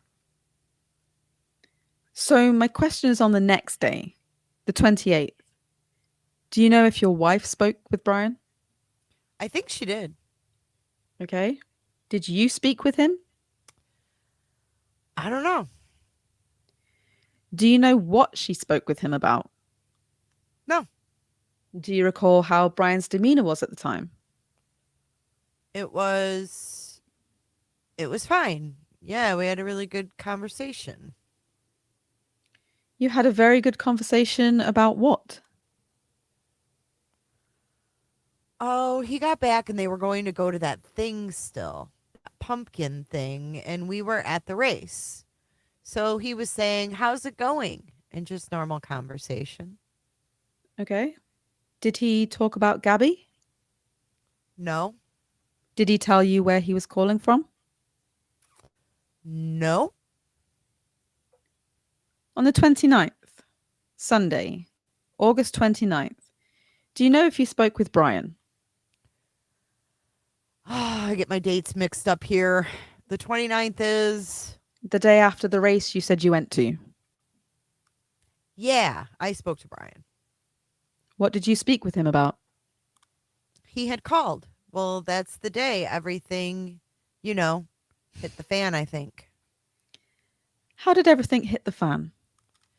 That Brian, Roberta had spoke to Brian that day, I think. And when he spoke, she got off the phone. She said to me, Brian said, wait a second.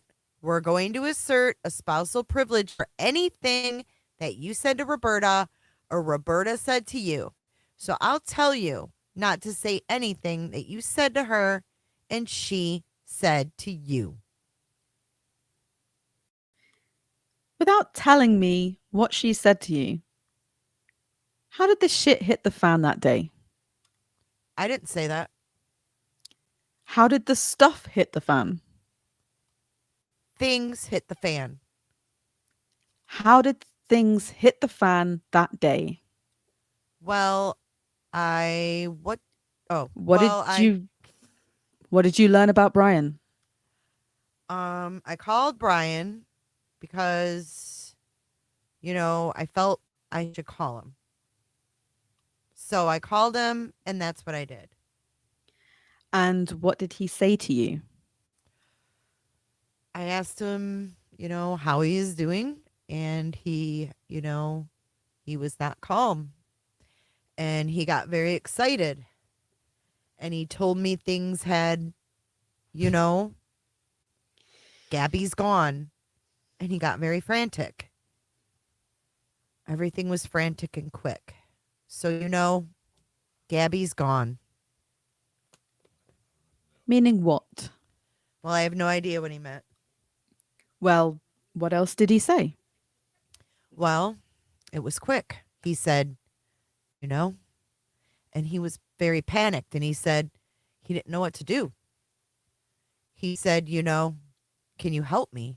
And he might need a lawyer, and I asked him why he wouldn't tell me. He was very frantic.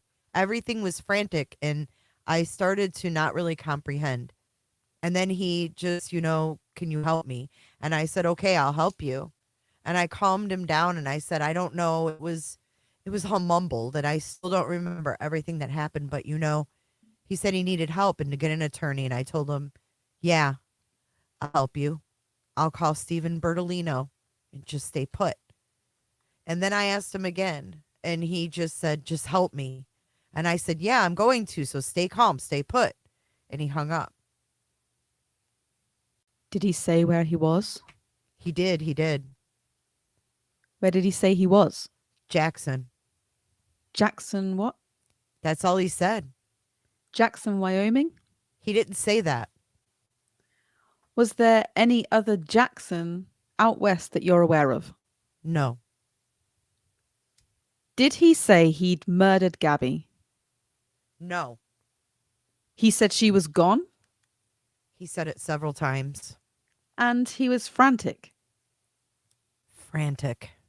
And he said he needed a lawyer. He did. Okay. Did you understand that to mean something had happened to Gabby? I understood it that something was wrong. Something was wrong, meaning what? I had no idea. Well, your son's frantic. He wants you to call a lawyer, and Gabby's gone. Did you believe at that time that he'd murdered her? Not at all. Did you believe that she was dead at that time? Not at all. What did you think gone meant? I didn't even know what to think at that moment, at all. So that's that. Well, if he told you that she was gone, but she just walked away, would he have been frantic, do you think? Alls I know is what he told me, and it was very quick and very, very nervous and very scattered. So I don't remember everything he said, but he said he needed help, and I tried to calm him down. He would not calm down, and he hung up the phone on me. And so then on August, and that was a conversation you had with him on August 29th. Yes. How long was that telephone conversation? I don't think it was 5 minutes. Your wife spoke to Brian on 2 occasions. On Saturday the 28th, once at 9:30 p.m. for 7 minutes, once at 11:29 p.m. for 10 minutes. Do you know if at that time he mentioned that Gabby was gone? I don't know. I don't think I was with her during those at that time. Where would you have been at that time on August 28th? I was at the race. Oh, your wife wasn't with you? No. Oh, Roberta said she was. Oh, fuck. Yikes. Okay, your wife wasn't with you? No. And then after that telephone call, did you contact attorney Bertolino? After that call, yes. And what did you contact attorney Bertolino about? That just what was going on. I called him, told him the same thing, let him know that that's what happened. Tell me what you told him. I told him Brian called me. He's frantic. I didn't know what to do, and this is what he said. At first thought, I don't know. I don't see him or speak to him that often. So I told him he didn't even know who Gabby was. What? You don't know who or speak to who that often? Steven. Okay. Yeah, so I explained who Gabby was and everything. And Brian was on a trip and he called me and I called him and this is what he told me.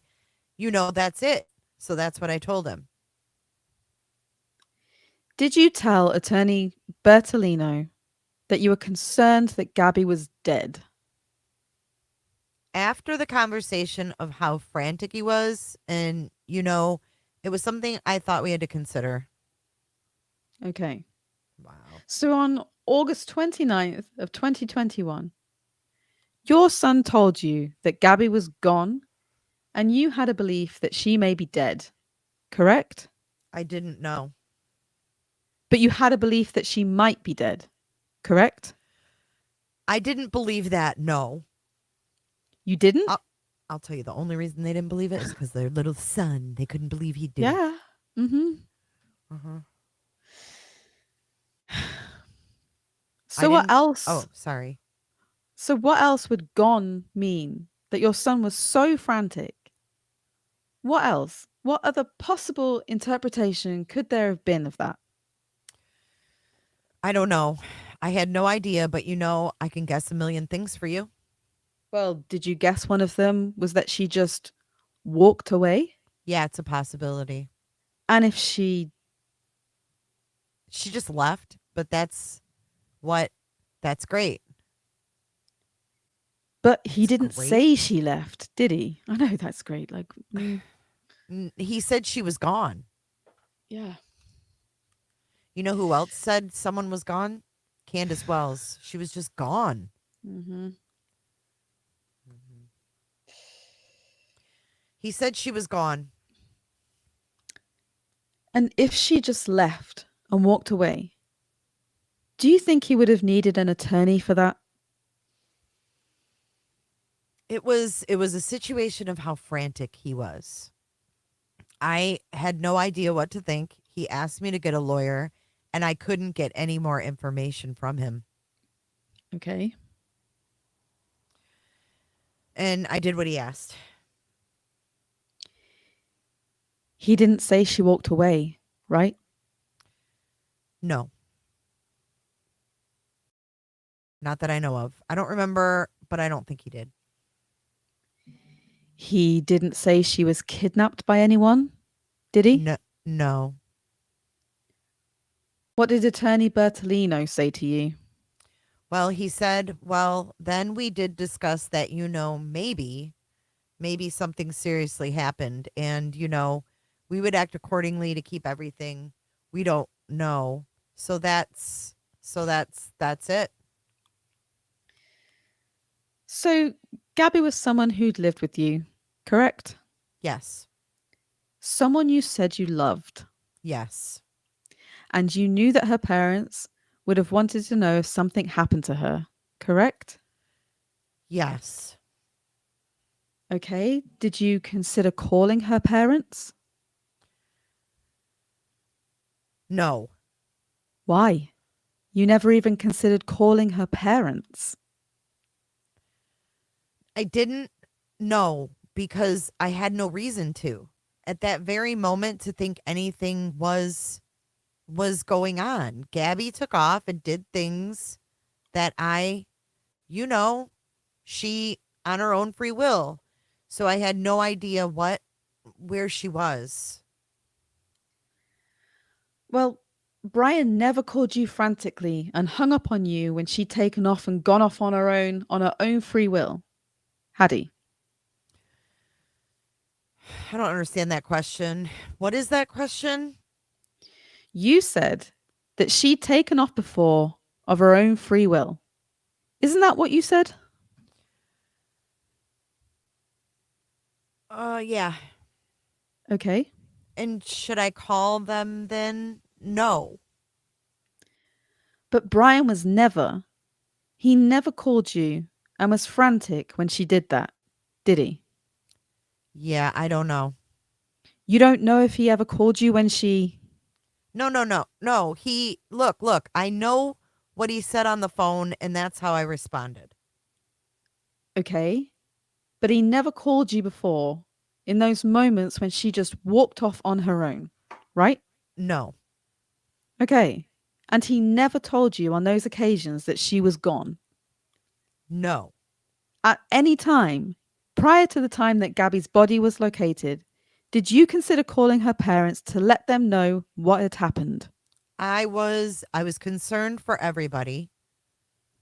Everything so it was very difficult to deal with. So I don't know what the hell to think. So Well, your concern for everybody, did that include Joe Petito and Nicole Schmidt? yeah, I was worried about everybody. I was worried about Gabby. I was worried about everybody. Okay, so what did you do with that concern about Joe Petito and Nicole Schmidt? I left it in my attorney's position there. Okay. I don't know what the right thing to do. I don't know how to respond to any of this, and still to this day. So I don't. I don't know how anybody would handle it. So I relied on attorney Steven. All I knew, and that was that. Okay. And then I could have thought anything. I care about everybody. I don't know what we're getting at here. Oh, you know what we're getting at. No. That's what this lawsuit is about. That I cared for anybody? I do. I did care. And I didn't call him because it was the advice not to. That was attorney Bertolino's advice to you to keep quiet. Yeah. Did he specifically advise you not to call the Petitos? Yeah, I mean, not the Petitos, but don't speak to anybody about this. Okay. Did you have a conversation with attorney Bertolino about Gabby's family? No, I don't. We talked about a lot of things, so I don't know if we talked about that specifically. Well, from the moment that you got this phone call, when the stuff hit the fan, until Gabby's body was located, did you have a conversation with attorney Bertolino about the Petito, about Joe Petito, and or Nicole Schmidt? About them what? I'm sure we talked about them. I don't know. What do you recall talking about? I don't recall anything. Did he tell you not to specifically talk to them? He said not to speak to anybody. Did he tell you specifically not to talk to Joseph Petito and Nicole Schmidt? Not that I remember. Did he tell you not to take their phone calls if they tried to reach you? He said not to speak to anybody. Did he tell you not to respond to them on Facebook or by text if they reached out to you? We were told not to respond to anybody. When is the first time Brian spoke with attorney Bertolino? The day he got home. He got home the 1st, I guess. September 1st of 2021. Going back to this phone conversation on Sunday, August 29th of 2021. Did Brian tell you the date that Gabby was gone? No. So he called you? Do you recall what time of day it was that you spoke to him on Sunday? It was later in the day. Very, maybe 6, 7, or 8. I don't know exactly. Was that before or after he spoke with your wife? That I spoke to him? Yes. It was after. Okay. Did you ask him when she was gone? No, I didn't get to ask him. Did you have any understanding in your conversations with him, whether it was that day or days before? I had no idea. Did you pay attorney Bertolino a retainer? I gave him a check, yes. For how much? I don't remember. I think it was like $25,000. When did you give him that retainer? I don't know the date. Well, was it before or after Brian got home? It was after. Do you know how much after? No, not long, I would imagine. I don't know exactly. Okay. From then until Gabby's body was located, did you have further conversations with your son? Well, I talked to him, but nothing specific. When you spoke with him on the 29th, strike that. When did you learn that he was going to come back home? He called. It was late in the day. I went to bed. Berta had... Bert and Berta. I can't. Berta had spoke to him. He called Berta that night and said that he was driving home. So remember, Bert said that he was out to dinner with his daughter. Yes. Berta. Bert and Berta? Bert and Berta. Wow. On the 29th?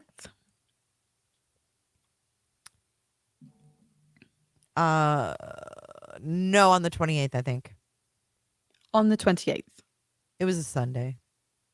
Well, Sunday's the 29th. Then the 29th. Did he tell you where Gabby was? No. Did he ever tell you where Gabby was? No. But the last place, strike that. The place that he was when he told you that she was gone was in Jackson. That's all he said. That's all I know. Did you ever disclose to anyone that the last place you spoke to Brian was in Jackson? Yes. Or wait, I told my attorney.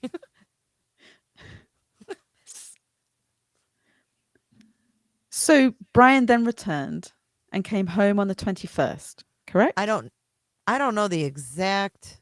I'm sorry. I don't know. September 1st. What Excuse was me. the question now again? Brian returned home on September 1st, correct? Correct. Driving Gabby's van. Yes. Do you know what time he got home? I don't know. I think it was earlier midday. Did you talk to him then? I spoke with him, yeah. What did he say? Not much. We said hello. How did he seem? He seemed okay. He seemed okay? That's what he said, yeah. Just days before Gabby was gone. And now he's okay? I said he seemed okay, yes. He wasn't upset? At that point, no. Wasn't angry? No, he was confused, but he, very subtle. So but something was wrong. What was he confused about? I have no idea. He just seemed, you're asking me how he was. I'm saying, he was like a kid who came home, in trouble. But that's how he seemed. A kid who came home in trouble for what? I have no idea. Okay. All right. I have no idea. Well, let's connect the dots. He told you Gabby was gone. He's frantic. He's upset. He's like a kid that came home and he was in trouble. Did that lead you to believe he murdered Gabby? No, No? I don't know what happened. I don't know what happened. Okay.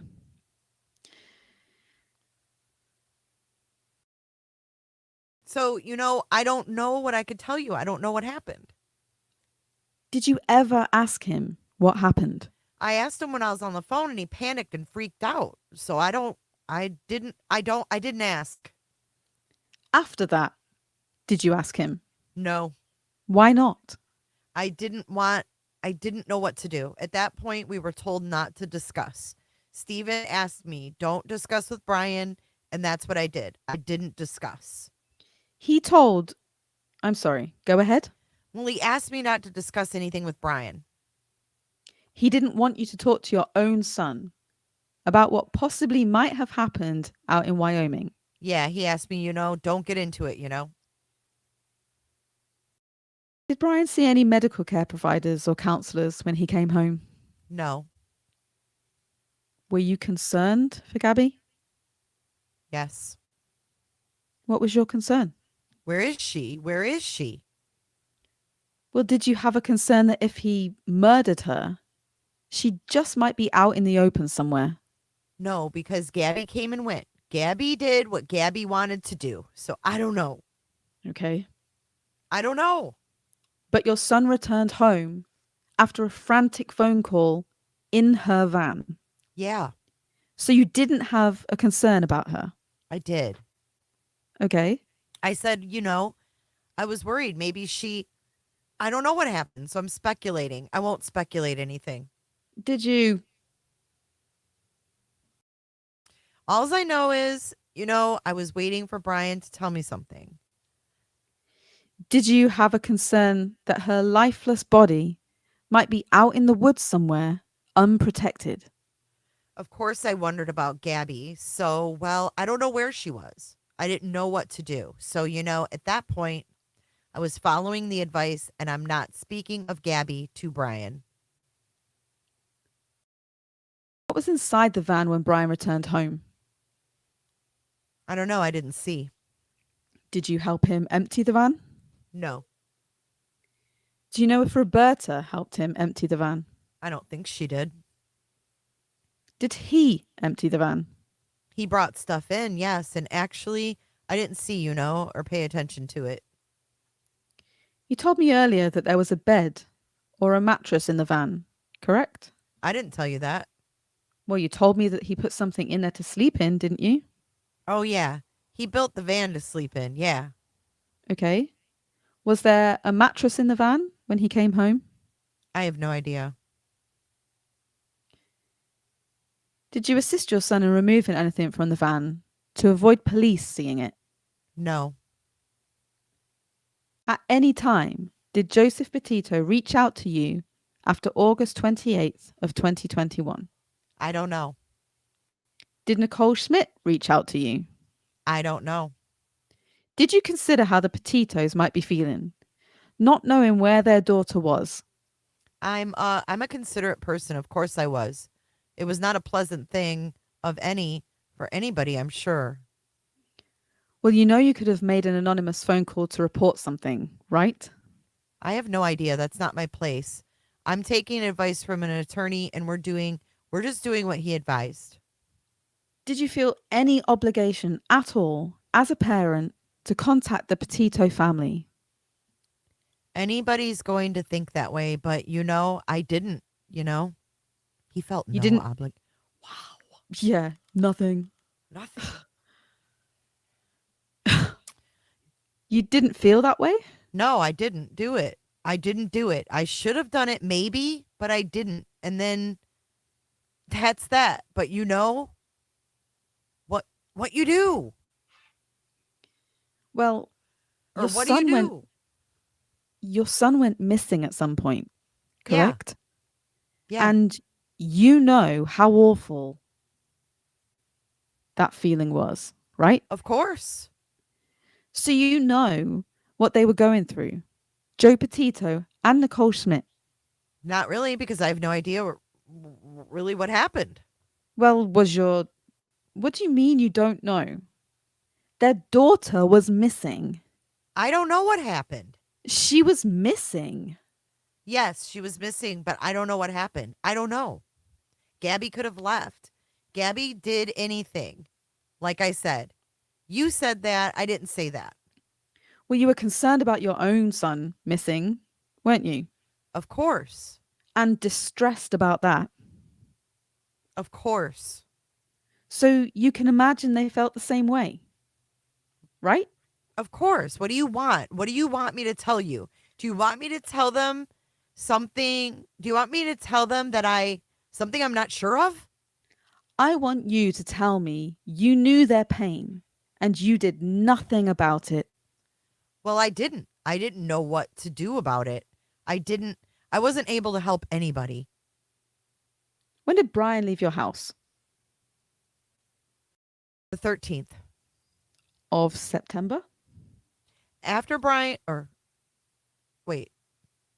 September. After Brian got home, from September 1st until September 13th. What did Brian do? We all just did normal things. Did normal things. Yeah, we did normal things. Your son murdered someone and you did normal things. I have no idea of that. You went camping. We did. What other normal things did you do? Well, we went out. We went to a park and took hikes. We did normal things. When Brian left on the 13th, did you know he was leaving? No. What was his demeanor on or about September 13th of 2021? It was very normal, fine, calm. Attorney Bertolino has used the word grieving. Was he grieving on that date? I couldn't say he was, no. Okay. Did you tell Attorney Bertolino he was grieving? No. So you don't think he was grieving on that date? I don't know what he was thinking on that date. Did you authorize Attorney Bertolino to tell the public that Brian was grieving when he left on September 13th of 2021? I don't remember authorizing that, no. Well, did you? When you gave him a retainer of $25,000, what was that to retain him for? To represent us in what was going on. Why did you need representation? That's how I thought anybody would want representation. Why? Because it's what anybody does. Well, but you didn't. You knew Gabby was gone. You're not willing to admit that you knew she was dead. You think she could have just walked away. So why did you need representation? Because we didn't know where Gabby was. And I don't know. That's what you do.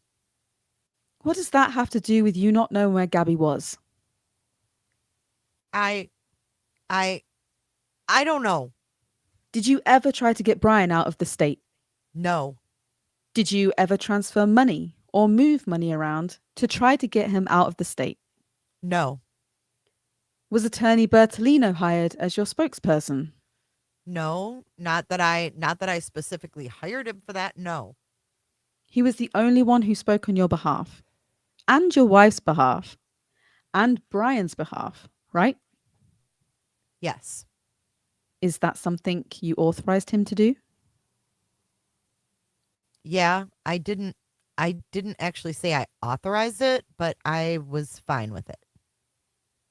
Did you ever learn at any time that you or your wife were the subject of a criminal investigation? Yes. When? When the FBI was speaking about Roberta knowing something. When was that? I don't know. It was, I guess I really don't know. Was it before or after Gabby's body was found? I think it was after. And do you know what date Gabby's body was found? Yes. What? What's the date? The 19th Of September? of September, yeah. So it was after September 17 that you learned that you were possibly the subject of a criminal investigation, or your wife was. Well, no, but I don't, what's the question again? You just told me a moment ago that you learned after Gabby's death that your wife was possibly the subject of a criminal investigation, correct? Well, that's when that's when she, Okay. For what? they thought that they had some sort of communication or some kind of electronic thing. Is that when a new telephone was purchased? Is that when one was purchased?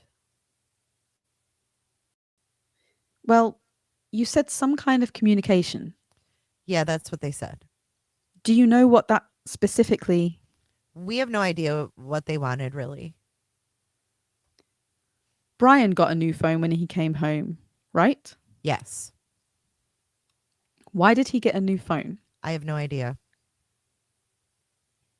Were you ever interviewed by any law enforcement agency prior to September 19th of 2021? I don't know if you call it an interview, but they came to do a report of Brian missing. That was on or after 13th of September? It was after the 13th, yeah. Were you ever interviewed by any law enforcement personnel regarding Gabby missing? No, Do you know if your wife was? I don't know, but I don't think so. Were any charges filed against you or your wife? No. I'm going to show you what's been marked as Plaintiff's Exhibit 4.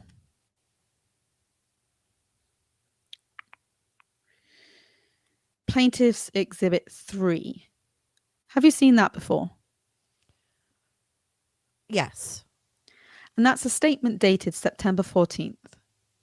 It's a document stated September 14th, 2021 on Attorney Bertolino's letterhead, correct?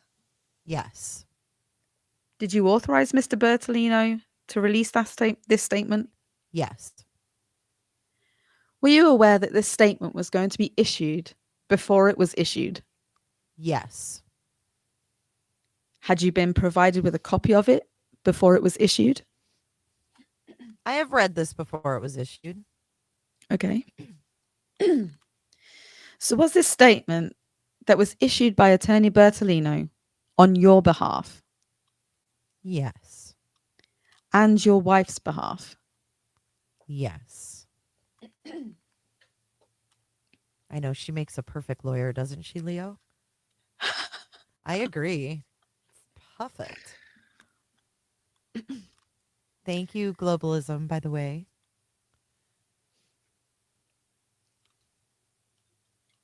I needed a drink. It's okay, Mr. Riley. Take your time. Berta's just waiting out in the car. She'll be all right. Berta.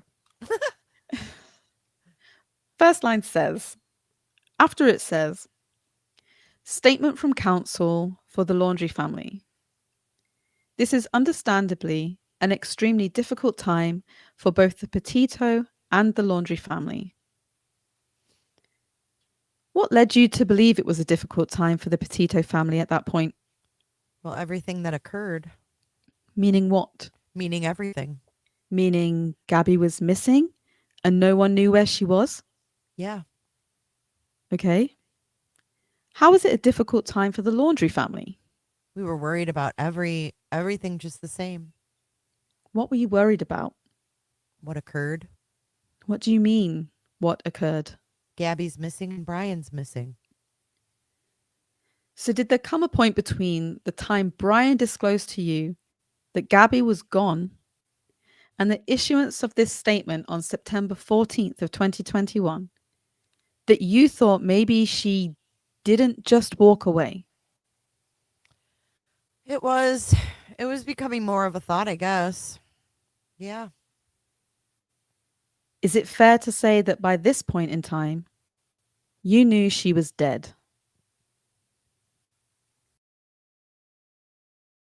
I didn't know. You didn't know, No. but you had a suspicion that she was, correct?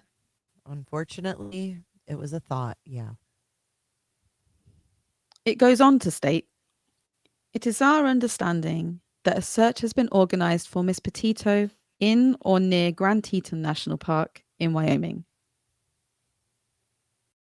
Right.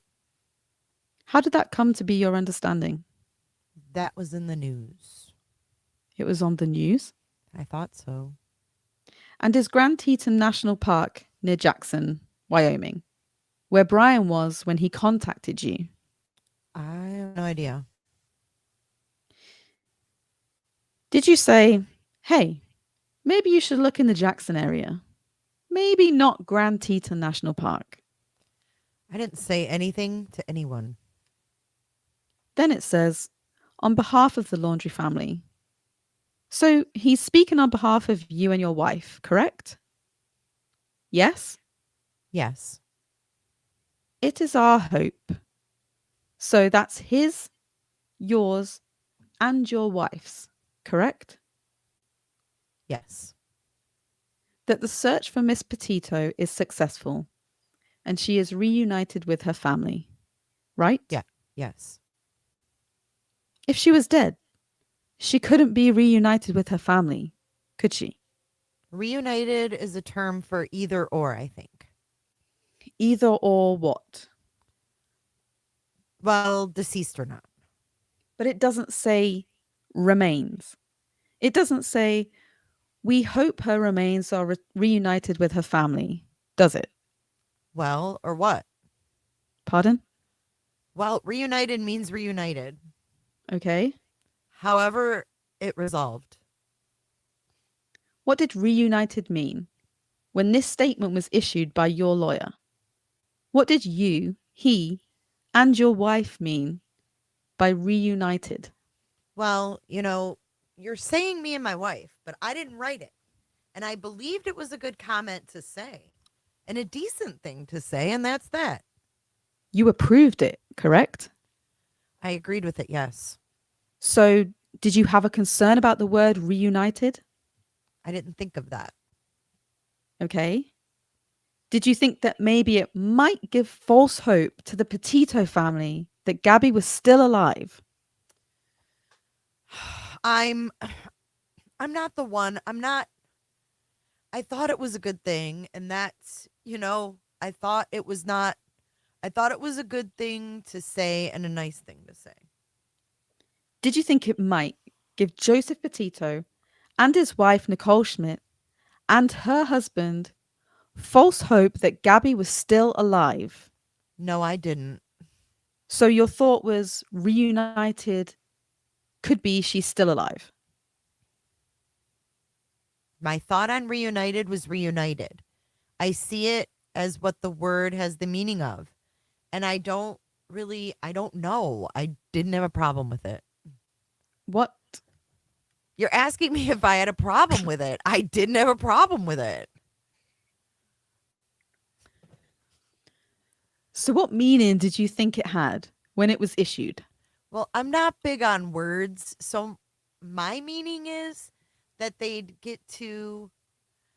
either Gabby's alive, my interpretation of the word or not. You knew she wasn't alive. Well, objection. I didn't. That's not a question. You knew at that point she wasn't alive. No, I didn't.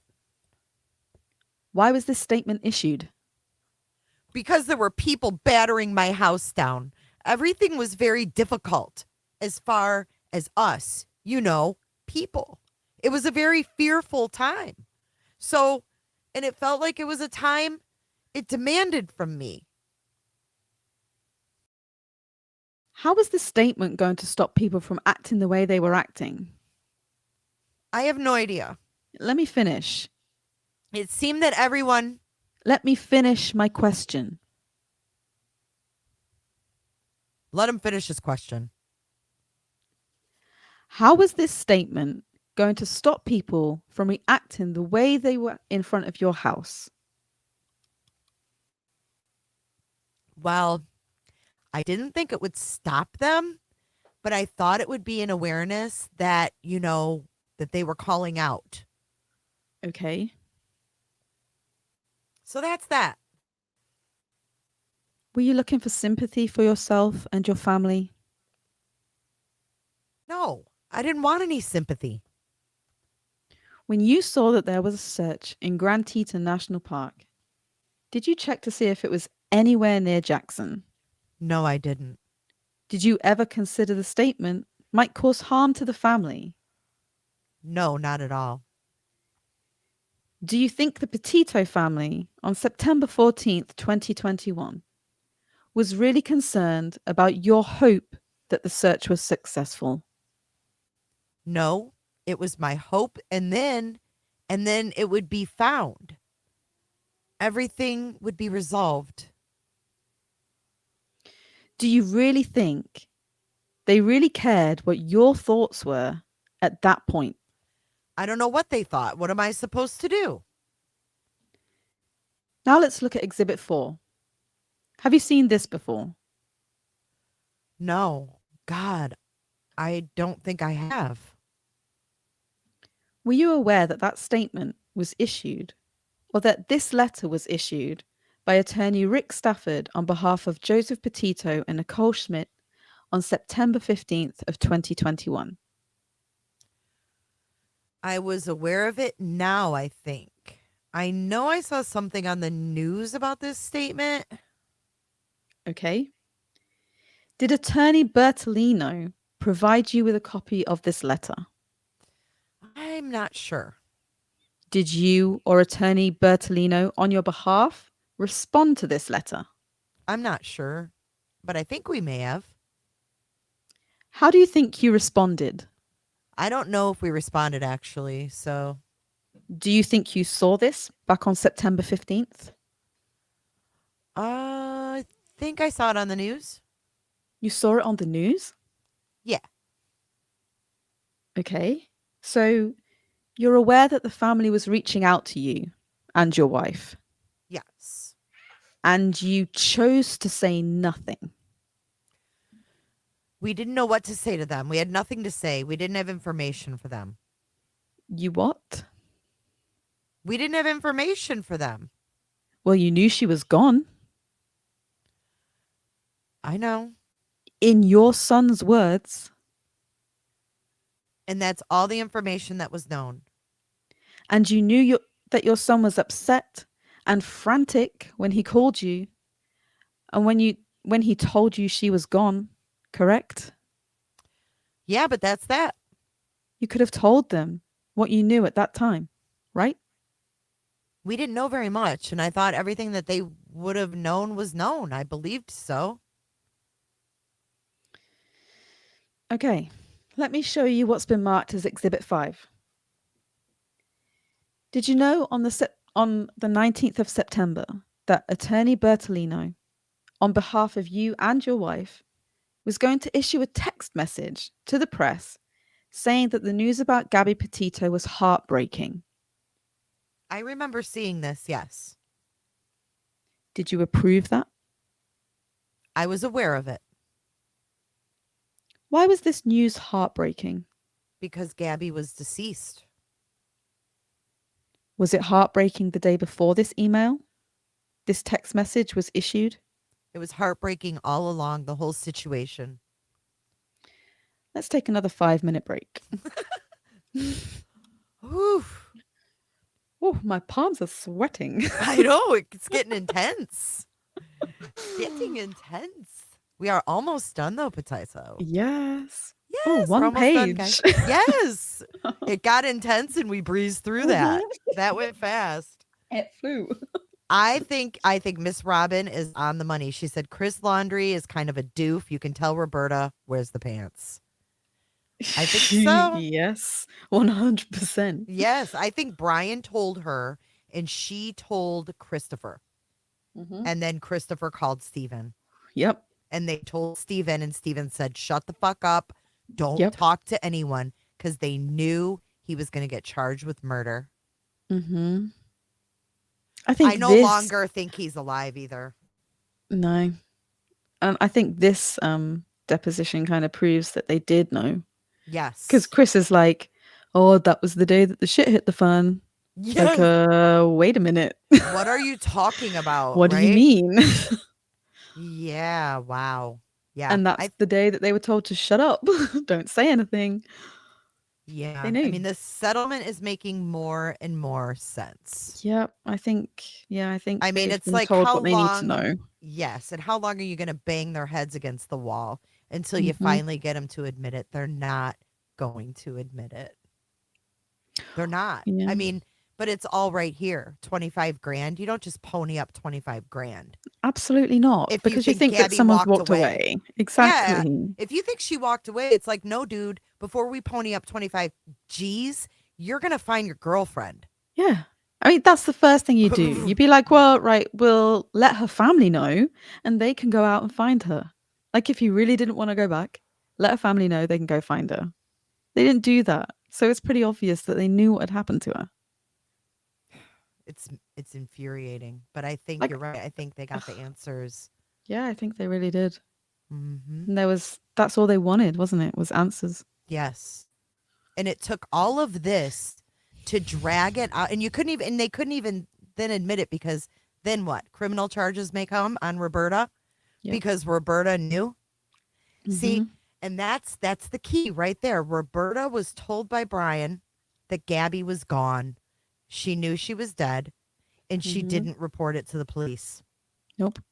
So they were going to use, did she get Brian a special phone to communicate with her?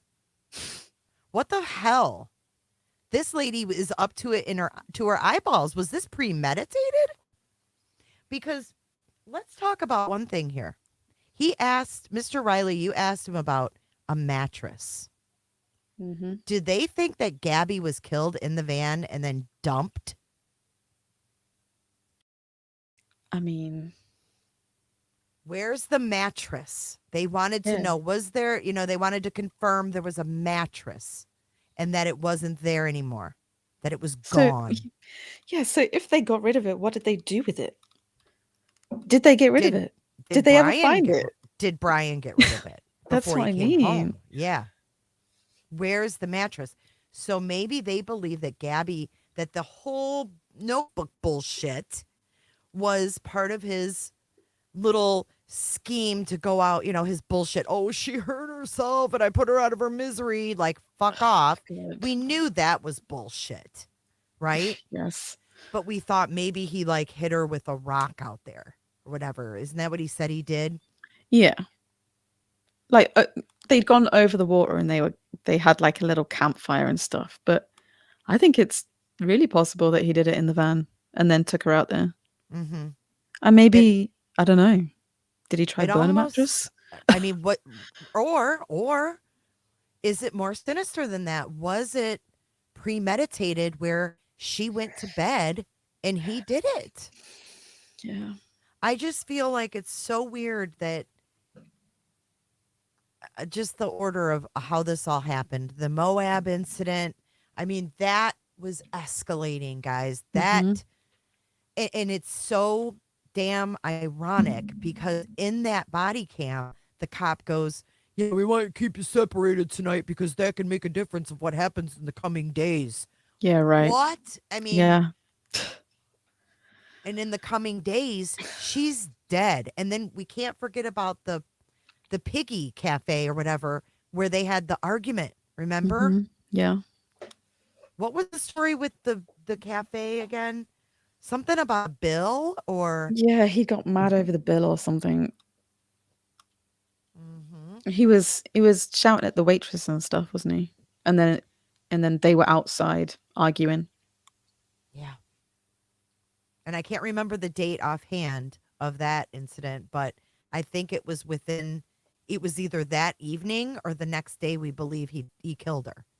Because we had the YouTubers drive by and see the van. So there was only like I think there was only like 36 hours or so, approximately between the incident at the cafe or the restaurant and the YouTubers driving by and seeing the van sitting there. Mm. Yep. And I think that it escalated. If they left that cafe and went back to the campsite, that could have been where it all just went to hell. Flo thinks it was August 8th. Unbelievable. All right, let's finish up. Oh, Merry Piglet's Tex-Mex. It was August 27th. August 27th. August 27. Oh, That's when they spoke. That's when he called them frantic in the evening. Yep. Oh, Uh-huh. fuck. It So is. the shit went down at the Oh my cafe. god. Wait, He it's killed this what time it's what time were they at the cafe? Was it's it the same breakfast? it's the same day as the stand text. So, Oh, flipping Jesus. it. Hold on. So, first there was the stand text. No, maybe that was after. Mary Piglet's Tex-Mex, Jackson, Wyoming. Brian angry at staff, Gabby crying. And then the text. And then Red, White, and Bethune? How do you say it? Yeah. Red, white, and Video Bethune. of the van at Teton at 6:30 p.m. On what day was Bethune? 27. It was the same day as Mary Piglet's. It's the same day that Brian called. Oh my God. It's literally what we'd just been reading in this. Wait. It's the day the shit hit the fan, isn't it? The shit hit the fan at the Tex place oh my God. And then the 29th, Brian was picked up at Grand Teton National Park. That was that Miranda Baker. And So dropped off at Jackson Lake. And he was speaking to them during this. He was. Because 3 calls from Brian to Dad on the 27th. Mm-hmm. And he was frantic. He called them almost immediately after doing it. Mm-hmm. Yeah. But yeah, they think she died on the 27th. So let me ask you this, because this is going to I'm going to throw up right now. Okay. Because do you guys remember watching Bethune? And we're going to have to do this on another live because we've got to do this. Do you remember when we were watching that footage? Because we had no idea if Gabby was alive, if she was dead, if they were in the van, if they were outside of the van. We didn't know. We just knew the van was there. Do you remember when we watched it, and we watched it slow? You may not remember this, but do you remember there was something that we could see off in the field? Mm-hmm. Do we ever remember what that was resolved to be? I don't think it was like you could tell, really, could you? Was it just kind of Because unresolved? I guess, because we've never been taught. Like I guess they don't know what actually happened, so I guess they couldn't determine whether that was him or not.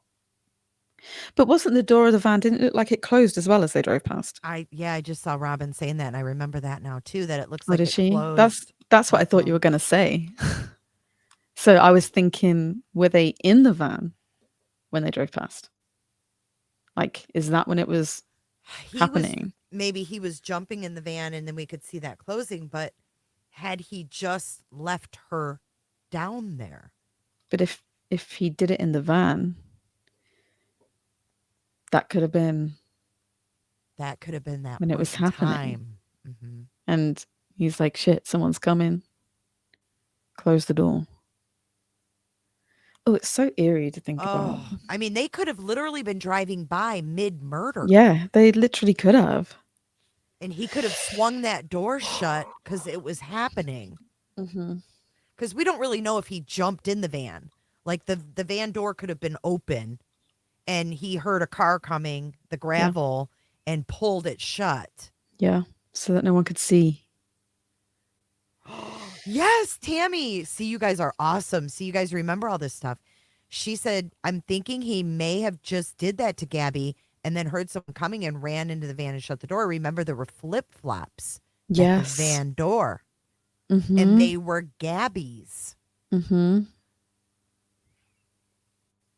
I don't know. I think that's when he was doing it. It had to be. I mean, because if you compare it and someone said, remember, there's a time difference between Florida and Wyoming. So it would be a few hours difference. If Christopher said he called it 6, 7, 8, he wasn't sure, right? Mm-hmm. Bethune drove by it. What time, Potato? 6:30. Oh my God.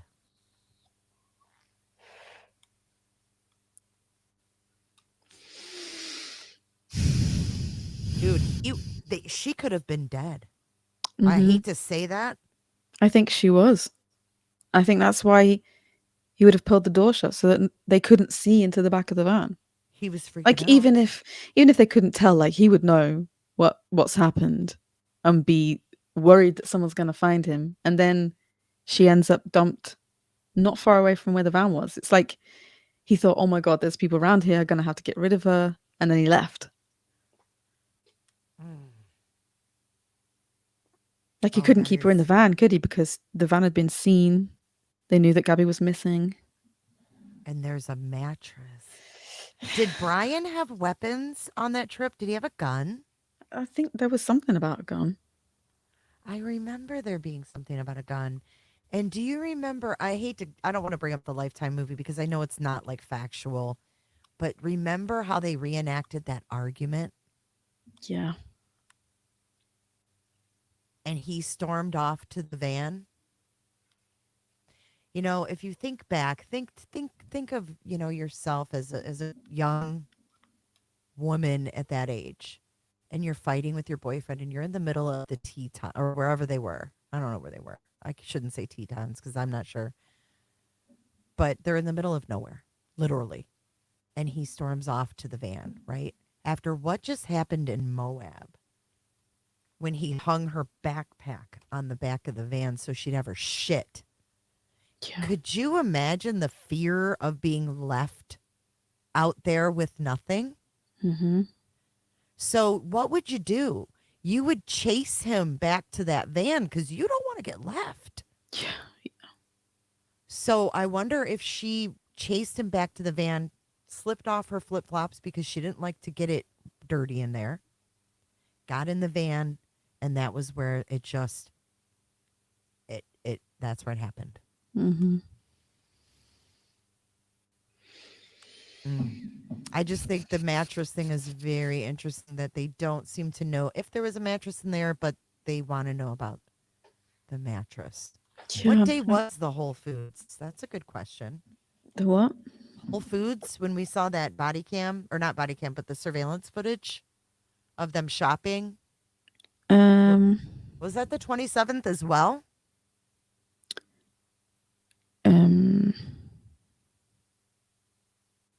Yeah, Jess, they were like slipped off, like you'd get in the back of the van, like you'd slip them off outside. I've got 25th Rustic Row, Victor, Utah. And then Bullwinkle. I don't think I have that on here. Unless it was earlier.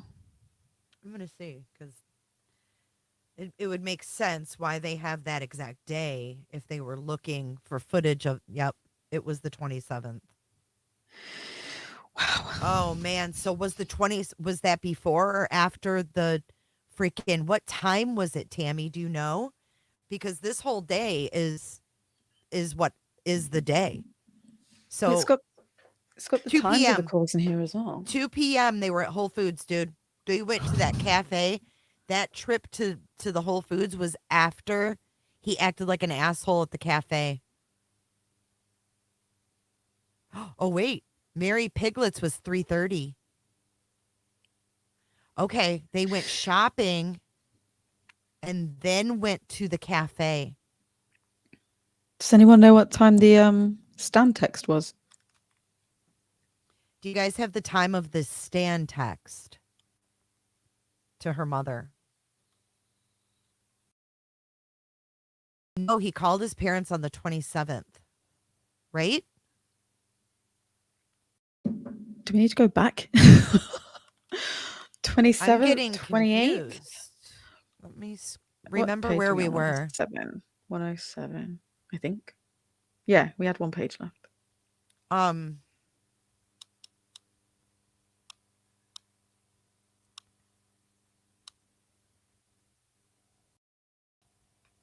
Oops.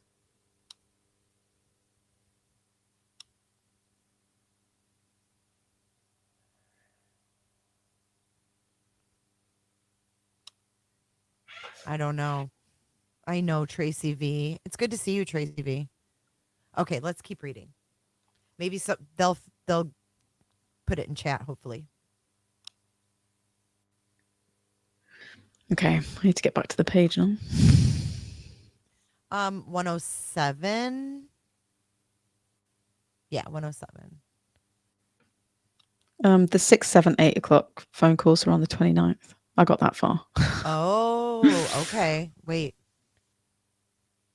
Yeah, there was a lot mentioned, Northern Beans. The 27th, 28th, and 29th were very active.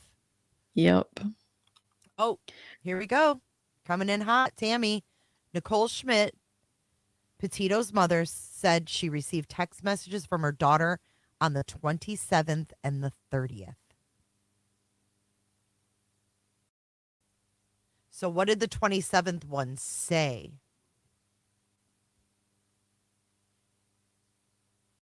He was freaking out. I bet you the Stan one was the 27th because he was flipping out, and that would have been a huge mistake. You know, That's they always what I've make got a on mistake. The timeline is the Stan one was the 27th. Yep. I can't remember what was after that though. They always make a mistake. What was the 30th? In Yosemite. Oh yeah. In Yosemite. So he wanted them to be searching in Yosemite. Oh jeez. Wow. Cheryl says there was a mattress. No service in Yosemite, so that means Gabby can't get in contact because we got no service. Okay, so let's keep going. Unbelievable. This is why they settled, guys. They don't need to hear this again, and they don't need to go through years and years of bullshit trial with these people. And I hope that they have some solace knowing the truth. And I'm glad we're reading this because everybody needs to know the truth about these people and what they did. Yep. Okay. Mr. Laundrie, you testified you gave $25,000 to attorney Bertolino, correct? Yes. What was that 25,000 for? Representing us. I mean, what more would it be? Well, was it to represent you, your wife, and Brian? I'm not really sure. You gave 25,000 to someone. You're not sure why you gave it to them? Well, to represent us. I don't know the definition of, I didn't know how much it entails, but it was for us, all three of us. So it was for all three of you. I believe so. Okay. Do you have any hobbies? Me? Yes. Fishing? Anything else? No, not really. Hiking? Okay. Do you like cars? Yeah, What kind of cars do you like? I like a lot of cars. Are there any that are your favorites? Are you asking about a Chevy Nova? I don't know. I'm asking what your favorite is. Well, it was one of my first cars. It is a favorite, yes. Okay. Do you have any shirts with cars on them? Yes. Okay. When Gabby lived with you, did you notice she had electronics, like a computer or a laptop or an iPad? Yeah, she had all those things. And she was always on her phone or her iPad or her laptop, correct? Yeah, she was on all those things. When Brian came home in the van, did you notice her laptop and her iPad were in the car, in the van? I didn't notice anything like that, no. So you didn't notice that the iPad and the laptop and the drone had been brought into your house? No, And no one assisted Brian in taking things out of the van? no. All right. I don't have any further questions. Just a suggestion. Wait. I don't have any questions. I don't have any either. Do you want to take a short break? Sure. You be Miss Kelly. I have too many voices. We can go back on and conclude the depot, and then I'll talk about the suggestion afterwards, if that's okay. Sure. Isn't So I it think funny you- talking to yourself? Except I can't change my voice like you Yes, can. you can do it. Sure. Talk like an Like American. an accent. Use your American accent. It's hilarious. You do Oh, a I good don't know if I American. can now. Oh my God, I can't. Get in Miss Kelly. Think of Miss Kelly at the courthouse. She's the court reporter, Reporter. and she had to sit through Bert and all that. She's just like, ugh. Yeah, I can't. Ugh. So I think you're at the point where you explain if you want to read or wave, right? Well, do you want to put them back on so you can tell them? Oh, sorry. Okay, so your deposition's finished. You have the right, if the transcript is ordered, to read it, make any changes or fixes that you think should be made, or you can waive that right. I typically recommend that you read it if it's ordered. So is that good with you? I should read it? Well, if it is ordered, and I assume it will be, you should read it. Okay. So we're going to read then. Of course. Okay. Thanks. This deposition was concluded at 11:29 a.m. Yay, we finished. Wow. I think that one was the most telling. Yeah.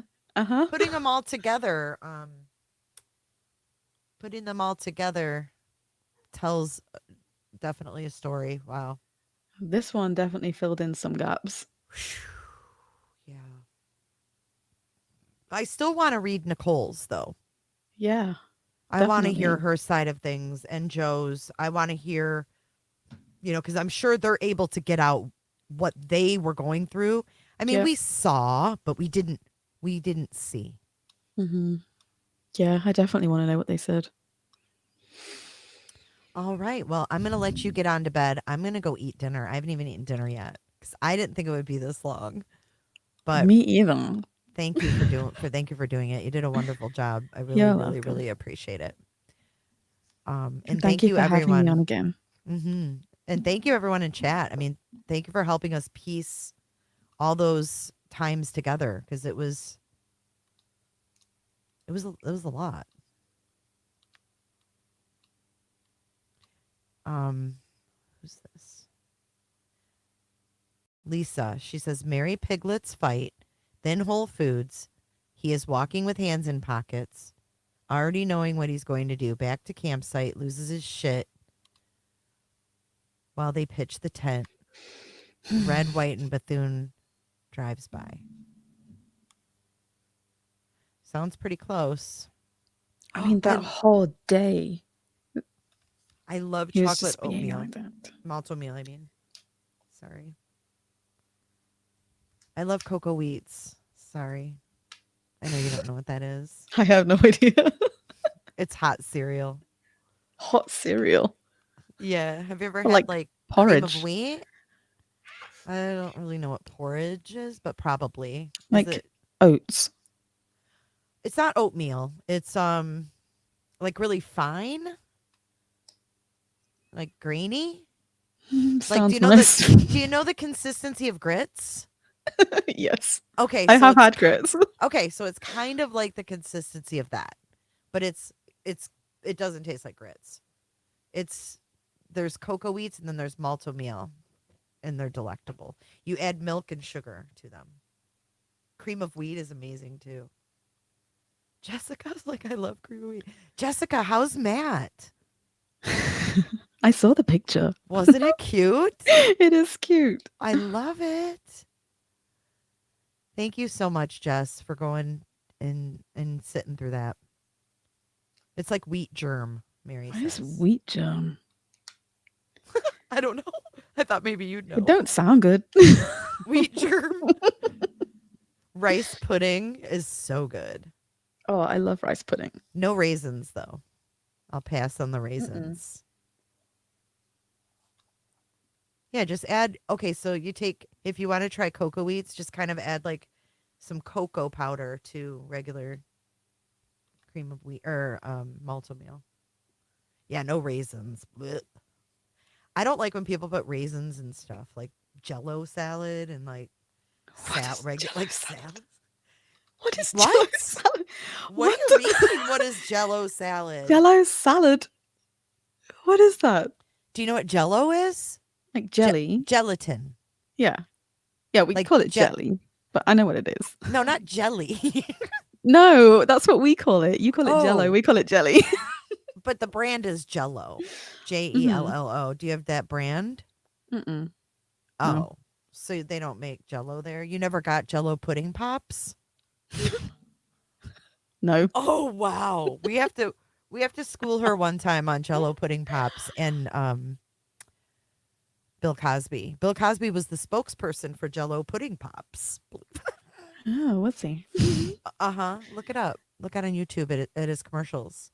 But Jello salad is like, for example, I never liked it, but my mom would make like Jello salad. She would take like, it's the grossest dish, lime Jello, and they have like Jello molds, so you can make it look pretty, and then you flip it upside down and it has like lines on it.